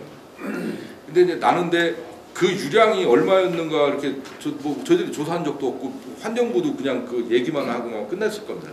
그랬는데 나중에 보니까 오늘 그 데이터 지난번에 발표하셨던 데이터에 그게 보니까 28,000리터 그러니까 28톤 탱크롤리 한 대분이지 않습니까? 그러니까 이게 유출이 됐다는 것도 좀 처음 그때 발표된 내용을 보고 저도 그때 깜짝 놀랐는데 그렇다면 이제 미군을 위해서도 이런 어떤 정보의 공개가 중요한 것이 자기네들을 위해서 중요합니다. 그러니까 이 28톤이라는 기름이 표면 유출이 된다면은 이건 당연히 막 한강이 뒤집어질 정도의 유량입니다. 사실 이거는 모든 그것이 이제 하수관을 통해서 가고 뭐하고 했다면 그러니까 이게 그냥 표면으로 해서 이거 방지하기 전에 토양이 침투가 되니까 토양은 오염이 됐을 수가 있는데 그리고 지하수는 서서히 오염이 돼가겠죠. 근데 이것이 만약에 표면 유출이 됐다면은 뭐 어마어마한 그 한강 전면이 아마 덮였을 겁니다. 근데 그런 상황이 어떤 유증이나 이런 것들이 발견이 안 됐었어요. 그 당시 저희들이 추적을 했었는데 그 당시에도. 근데 그걸 보면은 나름대로 이 사람들이 방제 작업을 한 겁니다. 뭔가 사고를 내고 어떤 식으로 내부에서 자기네들이 방제 작업을 한 겁니다. 그래서 상당한 양은 표면에 있는 것들은 자기네들이 어떻게 했겠죠. 하고 났지만 어떤 거 없다 보니까 지금 이제 우리 시민단체에서 미군 측의 정부를 이거를 청구를 해가지고 받아내 보니까 28,000 리터의 유출만 나와 있습니다. 이 사람들이 그 사람들을 그럼 자기네들의 노력, 자기네들은 어떻게 했는가 뭔가 했을 거예요. 근데 그런 기록들은 정보에 공유가 안 돼 있다 보니까 그런 것들이 물론 왜 그런 걸 왜 얘기를 안 해주는지 몰라도 그런 것들이 없는 거죠. 그러니까 이런 어떤 미군의 정보의 공유는 저희 어떤 당사자들과의 직접적 의한 정보의 공유는 본인들을 위해서도 어떤 불필요한 오해라든가 또 나름대로의 자기네들의 그동안의 뭐 노력이라든가 이런 거를 좀 불식시키고 우리 그 사람들의 행태를 나름대로 좀 이렇게 할 수 있는 어떤 그런 걸 위해서도 그러니까 미군을 위해서도 중요하다. 그래서 이 조례가 이번에 이제 제정이 돼서 그런 것들이 더 많은 어떤 미군에게도 어떤 자극이 되고 그래서 그 필요성이라든가 하는 것들을 좀 공감이 될 수 있는 어떤 계기가 됐으면 하는 바람입니다. 이상 마치겠습니다. 고맙습니다. 민변 미군문제연구위원회 우리 박삼성 변호사님 모시고 이어서 토론 듣도록 하겠습니다. 박수로 모시겠습니다. 네, 박삼성 변호사라고 합니다. 먼저 이렇게 뜻깊은 토론회를 준비해 주신 많은 분들께 감사를 드리고요. 앞서서 많이들 말씀하셨지만 환경오염 문제는 현재 진행형인데 소파 규정상으로는 한계가 있죠. 그럼에도 불구하고 이제 조례가 의미가 있는 것은 조례는 지자체가 당사자가 될 수 있다는 점입니다. 당사자로서의 지위가 있고 권한이 있다는 것을 확인하고 의회와 소통하고 주민과 소통하고 결국은 조례를 통해서 기존에 확보하지 못했던 규범력을 높인다는 측면에서 이 토론회는 굉장히 의미가 있다고 생각하고요. 미군이 가장 반박하는 논리가 뭐냐면 키세라고 아까 말씀드렸던 그런 요건에 해당하지 않는다. 그러면 절차 자체의 접근 자체가 안 되는 거예요. 그럼 우리는 이것을 어떻게 깨나갈 것인가? 이것을 보면 우리 환경보전법상에 토양오염이 무엇인가라는 게 명확하게 나와 있습니다. 이미 미군이 키스에 해당하지 않는다고 하더라도 우리 환경법상 토양오염이라는 개념을 적용을 해버리면 기본적으로 지금까지 발생한 사고는 모두 포섭이 될 수 있을 것이라고 생각이 듭니다. 그리고 지금 조례의 기본은 환경사고이고 사고의 급박, 실질, 추가적인 조건이 붙어 있는데요. 이런 조건이 있기 때문에 미군이 반대할 수 있는 논거가 생기는 것이겠죠.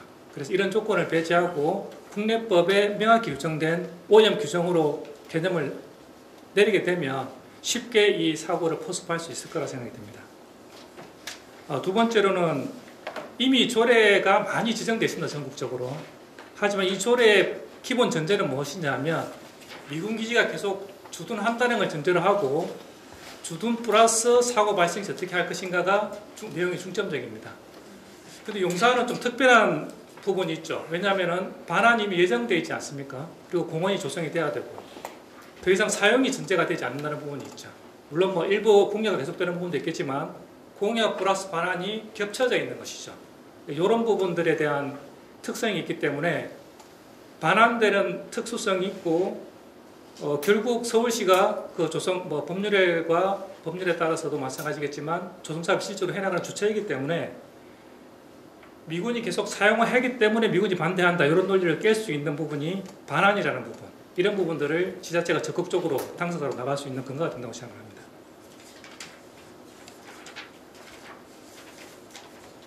그리고 지금 가장 중요한 것이 한미 간의 기존 규범에 따르면 우리가 그냥 당사자로 참여하는 것인데 특별법상 보면 환경부 장관이나 이런 사람들이 직접 조사할 수 있는 규정들이 있거든요.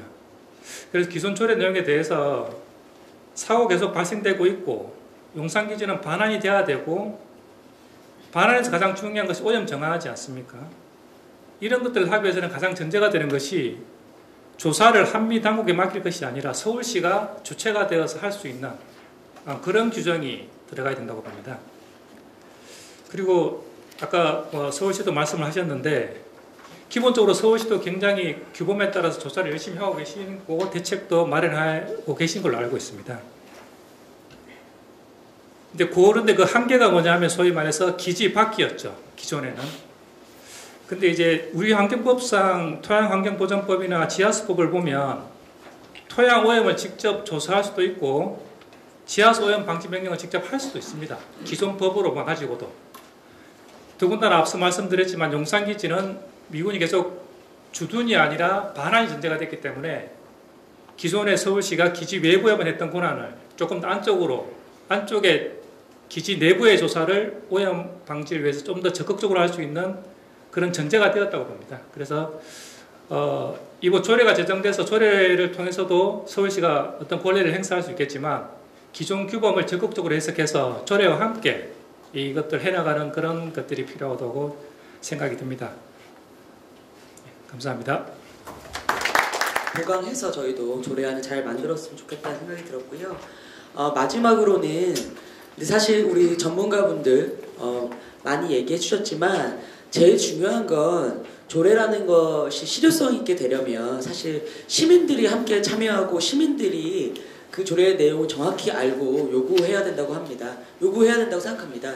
그래서 저희가 조례를 제정하기에 앞서 공청회를 하는데 이 공청회를 형식적으로 하는 것이 아니라 정말 주민들, 우리 시민분들의 의견을 충분히 듣고 수렴해서 이 과정이 되었으면 좋겠다라는 고민이고, 그 과정에서 저희 이제 운동본부 안에는 녹색당, 민중당, 정의당 이렇게 서울시당 세 진보 정당이 함께 하고 있습니다. 그래서 오늘 우리 토론은 민중당의 박희진 자주통일위원장님께서 해주실 거고, 우리 대표로 관련해서 공청회를 어떻게 시민들과 주민들과 함께 할 것인가에 대해서 토론 부탁드리겠습니다. 네, 반갑습니다. 민중당 서울시당 자주평화통일위원장 박희진입니다.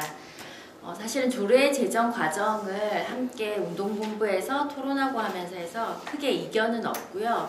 거기에서 어떻게 시민들의 참여가 보장될 것인가, 그리고 감시권, 사실 조례는 굉장히 많잖아요. 그런데 이게 제대로 실행되기 위해서는 실제 당사자인 주민들의 참여가 필수적이라 거기에 대한 여기는 조례 5항에 시장의 책무라고 되어 있는데 구체적인 기구나 체계가 반드시 마련되어야 한다라는 것을 좀 먼저 강조드리고요. 제대로 정화가 되고 나면 서울 전체 시민들이 함께 이용하는 곳이기 때문에, 그리고 특히 주변에 학교들도 있고 해서 굉장히 환경 정화 문제가 중요하다고 생각을 합니다.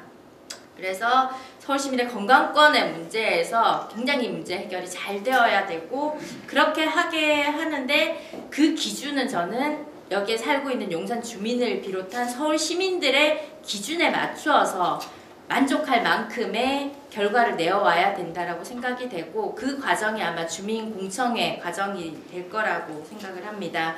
아까 권정호 변호사님이 말씀하셨듯이 12월 26일에 시민공청회를 준비를 하고 있는데, 이 과정이 지역의 몇몇 분들이 아니라 용산 주민을 비롯해서 서울 시민 1000명의 설문조사를 받으려고 하고, 특히 민중당에서는 민중당 용산구 위원회와 함께 용산 일대 기지를 중심으로 해서 골목골목 곳곳을 다니면서 주민들의 설문을 받고 그 의사를 모아서 공청회를 준비를 하고자 하고요. 그리고 공청회 결과로는 실제 이 조례가 제정이 되었을 때 주민들의 의견이 조례에 반영되는 것과 이후 서울시와 함께 제대로 시행되게 할 수 있는 기구가 함께 마련이 되어야 되겠다. 거기에는 기존의 단체들과 함께 했던 여기 운동본부와 그리고 김은희 대표님이 있는 주민 모임이 함께 좀 진행이 되어야 되겠다라고 생각을 합니다. 그래서 다른 부분보다는 저는 이제 공청회 과정이 지금 얼마 남지는 않았지만 주민들의 의견이 반드시 반영되게 하는 부분들에서 민중당을 비롯해서 각 진보 정당들이 그리고 주민 모임과 시민단체들이 역할을 해야 될 거라고 생각이 되고요. 아까 그 서울시 관계자분이 말씀하셨듯이 온전한 반환이 되기까지 많은 기간이 걸릴 것이지만 이미 반환이 되고 공사가 들어가는데 또 다른 오염이 나오고 있는 상태에서 이것이 완벽하게 잘 해결이 될 수 있게끔 주민들이 힘이 그리고 주민들의 목소리가 반영이 될 수 있게 하는데 민중당이 함께 역할을 해 나가도록 하겠습니다. 이상입니다. 네, 그래서 그 질문 토론 한 7분 정도 딱 12시에 마치는 걸 목표로 해서 몇 분 정도 들어보도록 하겠습니다. 오늘 모처럼 이런 기회가 있어서 와서 좋은 말씀을 듣고 가게 됐는데요. 제가 한국을 떠난 지가 한 70년대 떠났으니까 그때 그 아주 우리가 그 5.1 산유국에 대한 갈망이 굉장히 컸던 때로 기억을 합니다. 그때 어떤 기사가 났었는데 한국 신문에 기사가 났었는데 서울에서 유전이 발견됐다는 거예요. 근데 그게 나중에 알고 보니까 6.25 동란 때 미군이 묻어놨던 벙커 CU 기름 보관했던 그 장치가 녹이 슬고 그래가지고 이게 흘러나와가지고 그것을 이제 오인했던 것이라고 얘기를 했습니다. 그런 것을 봤을 때 단지 그 용산 지역만 지금 우리가 얘기를 하고 있는데 서울 그 도심지뿐만 아니라 우리 그 남한 전역에 그러한 그 피해를 본 지역이 많지 않을까 생각이 들고요. 또 하나는 지금 우리가 그 미국이라는 그 대상을 놓고 이렇게 늘 얘기를 하고 있는데 현실적으로 보면은 이것이 정말 이길 수 있는 싸움일까 하는 그 생각도 들고요. 며칠 전에 아주 재밌는 기사가 있었습니다.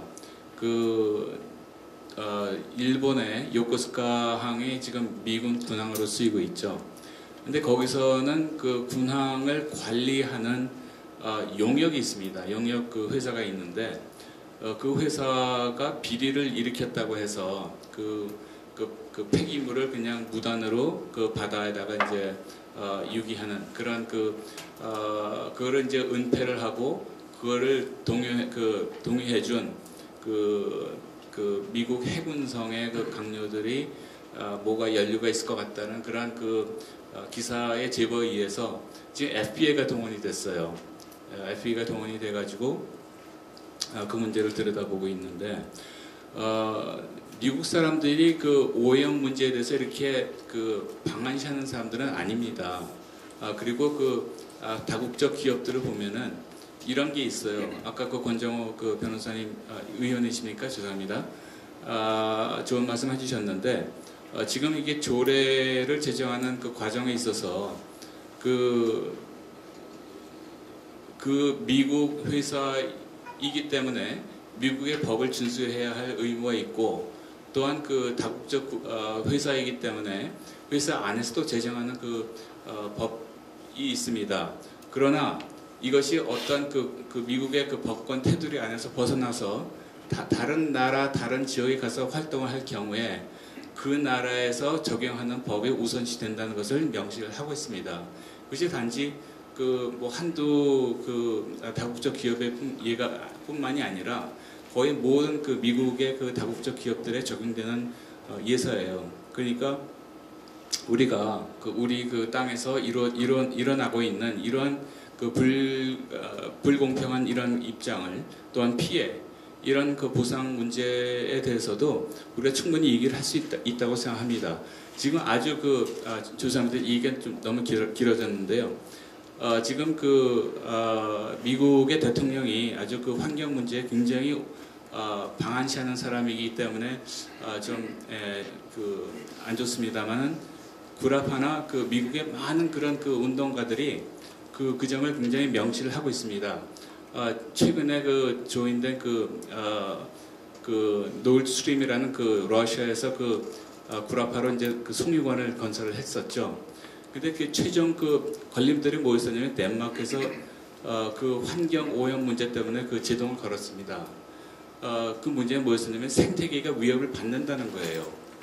자, 그러면은 그 프로젝트가 수조억 원에 달하는 그런 프로젝트인데 환경 오염, 바다 밑에 사는 생존계들의 위협을 받는다는 것 때문에 그 사업이 좌절될 수도 있었는데 그게 결국은 통과가 됐어요. 몇 년이 걸렸습니다. 자, 그런 것을 봤을 때 생태계가 아닌 우리의 생명이 문제가 걸린 문제인데 그 사람들은 얼마나 더 심각하게 그걸 생각하겠습니까? 그리고 지금 우리 한국에서 이러한 생태계, 우리 생존의 문제가 걸린 이런 오염 문제를 이렇게 아주 심각하게 다루고 있다는 것에 대해서는 아주 저는 긍정적으로 생각하고요. 그리고 더 나아가서는 우리가 조례를 제정하는 데 있어서 더 나아가서 이거를 어떻게 제도적으로 운영을 할 수 있을 것인가 하는 것도 우리가 곁들여서 한번 생각을 해봤으면 좋을 것 같습니다. 그러니까 지금 시민단체들의 의견을 수렴하는 것도 중요하지만 이런 문제는 좀 전문가들이 적극적으로 나서서 혹은 행정부에서 그런 커미티를 만든다든가 이런 전문가들로 구성된 그런 구성원들을 통해서 좀 더 세부적인 면을 다 검토를 하고 지정에 들어갔으면 좋겠다는 생각을 해봅니다. 조례 제정에 대해서는 뭐 저희 위원회 차원에서 많이 지금 논의가 되고 있고 잘 갈 거라고 봐지고요. 오늘 의견 수렴해서 좀 많은 부분들을 반영하려고 노력을 하도록 하겠습니다. 근데 좀 제가 좀 답답한 것이 제가 잘 못 봐서 그런지 모르겠는데 TV에서 보통 뭐 뉴스 매체 같은 걸 통해서 가끔 이렇게 이제 시민단체에서 많은 노력들을 하셔서 그 오염 부분들에 이제 그런 것들이 한 번씩 이렇게 부각이 되면 뉴스 통해서는 좀 봤었는데요. 좀 뭔가 그 TV 매체 등에서 그 좀 밀도 있게 이거를 좀 이렇게 추적해가지고 그것을 좀 뭐 좀 시리즈로 해서라도 이렇게 좀 정확하게 그런 지금 이렇게 오늘 토론에서도 여러분 여기 지금 방청석에서도 몇 분이 말씀해 주시고 이러한 사실들을 사실은 뭐 일반인들 잘 모르거든요. 그냥 유리 오염이 있는가 보다 정도지 심각하게 생각을 안 하고 있는데요. 그런 것들 과거부터의 지금까지의 그런 상황들을 좀 밀도 있게 그런 문제점을 이슈화해서 드러내주는 것이 오히려 지금 아무리 우리가 소파 개정 목소리를 높여봐야 지금의 트럼프 행정부의 그러한 지금의 행태를 볼 때에는 제가 볼 때 우리 혼자만의 목소리를 내는 걸로 뭐 조례도 의미가 많이 있습니다만은 오히려 효과가 그러한 그 언론 매체들을 통해서 그러한 심각한 문제들을 전 국민이 정확하게 현황을 아는 것조차도 뭐 그걸 가지고 이제 미국에서 뭐 큰 문제 삼지는 않을 거라고 봐지는데요. 뭐 또 삼을 수도 있겠지만 그렇다 하더라도 우리 국민들이 오히려 지금의 시기가 참 적당한 시기라고 봐지는데요. 그 방위비 분담분을 턱없이 큰 부분을 요구하고 있고 이런 상황에서 우리가 소파 개정하자 이런 것보다는 지금 현재 이러한 문제가 있다. 이런 걸 해서 모든 국민들이 공분하면서 마음을 모을 때에 개정하지 않아도 자연스럽게 그런 방향으로 그 지금의 그 환경부나 정부가 뭐 힘있게 나가기가 사실 좀 어려운 상황이잖아요. 근데 밀려서 나갈 수는 있을 거라고 봐지거든요. 밀 수 있는 힘을 사실은 언론을 통해서 우리 시민단체분들 그동안 많은 노력을 해오셨지만 그런 부분들에 좀 포커스를 맞춰서 뭔가 밀도 있는 그런 이제 시민들에게 알려주는 그런 노력이 좀 필요하지 않느냐. 그것이 가장 지금의 시기의 상황에서 가장 효과적인 방법이 아닌가라는 좀 생각을 해봤습니다. 제가 혹시 그런 거 있었는데 못 봤는지는 모르겠습니다만 그런 것이 좀 필요하지 않나 이렇게 생각이 들어서 한 말씀 드렸습니다. 아마도 예전에 그런 그 방류 시설을 미처 못한 그런 그 여러 그 기지에서 아마 이제 계속 사고가 일어나가지고 막대한 양이 된 것 같은데 저도 그 근본적으로는 이 문제 해결은 그 불평등한 그 소파 협정 때문에 근본적인 해결은 그걸로 해결되지만은 일단 가정상 그 서울시가 이렇게 추구하는 조례 제정으로서 상당한 압박을 줄 거라고 생각합니다. 그래서 제가 이제 생각하는 것은 현재 그 종합비용 청구 뭐 그런 조례에 담는 건 굉장히 중요한데 또 하나는 지금 현 상태의 피해에 관해서는 어떻게 할 것이냐 이겁니다. 즉 지금 그런 식으로 지금 그 오염 상태가 발생하고 난 다음에 그게 벌써 20-30년 전 문제거든요. 그 20-30년 동안에 사실 서울 시민과 용산 시민들은 피해를 입고 있어요. 그 피해 사항이 어떤 것인지 의학적으로 내지는 그 여러 가지 건강권의 피해에 대해서 조사를 하고 예를 들면 뭐 해외 사례나 그런 거에서 우리가 비용 청구 양이 나올 수 있어요. 어바웃으로 대충. 그래서 물론 정화비용도 지금 계속 뭐 조사하자 그러는데 저희는 토목기술자이기 때문에 저 예비 타당성 조사를 하겠대요. 처음에는 그 다른 걸 예를 들어서 사업비를 책정할 수 있습니다. 즉 정화비용도 예비 타당성 그런 방법으로 어바웃으로 그 총 예산을 책정할 수 있어요. 압박을 주는 거예요. 어마어마한 돈이 너희들 앞으로 청구 비가 나갈 거니까 너희들 그거 준비하고 있으라고. 그래서 첫째 문제는 정화비용 청구도 중요하지만은 지금 현재 피해를 보고 있는 비용 청구도 해야 된다는 것입니다. 그리고 이거는 뭐 서울시 조례하고 상관없는 얘기일지 모르지만은 앞으로 그 미군 기지를 어떻게 할 거냐 이거죠. 물론 평택군은 그 기지에는 상당한 그 정화 그 시설을 해놨을 거예요. 저 토목기술자 때문에 그걸 안 해놓으면 안 되거든요. 그래서 그거는 해놨을 것이고 보고 하지만 그것도 우리가 매년 관리를 해야 됩니다. 사고 나는 걸 숨기지 않을까. 그래서 그거는 항상 한국 사람들이 속단 규정이라는 근거에서 항상 관리를 하는 것을 만들어야 되고, 또 하나는 미군이 훈련 중으로 많이 흘립니다. 그 훈련 중에서도 이 환경 오염을 시키는 것에 대해서 우리가 항상 조사를 해야 돼요. 그래서 훈련권에서 훈련 방식 끝나면은 훈련 그 주둔지에서 기름이 얼마나 흘렸는가에 도 조사를 해야 되고, 이런 식으로 그건 뭐 조례 문제가 아니고 전체 소파에 가는 문제지만은 추가로 그런 얘기를 생각해서 얘기했습니다. 오늘 많은 의견도 주시고 공부도 많이 저 스스로 다시 한번 하게 된 자리인 것 같습니다. 그래서 향후에 좋은 의견도 많이 나왔는데, 우리 오늘 도시안전건설위원회와 그 서울시 그 물순환 정책과 그리고 저희 시민사회 시민들과 함께 힘을 모아서 해야지 사실 얘기하셨던 심층 취재도 언론사에서 나올 수 있을 것 같고, 그래서 그런 내용이나 이런 것들 향후에 저희가 잘 준비하고 조례 내용 또한도 저희가 전문가들 뿐만 아니라 우리 시민분들, 주민분들 의견까지 포함해서 정말 의미 있는 조례가 될 수 있도록 그렇게 추진을 해보겠습니다. 그럼 이것으로 오늘 토론회를 큰 박수로 마치도록 하겠습니다. 고맙습니다. 네.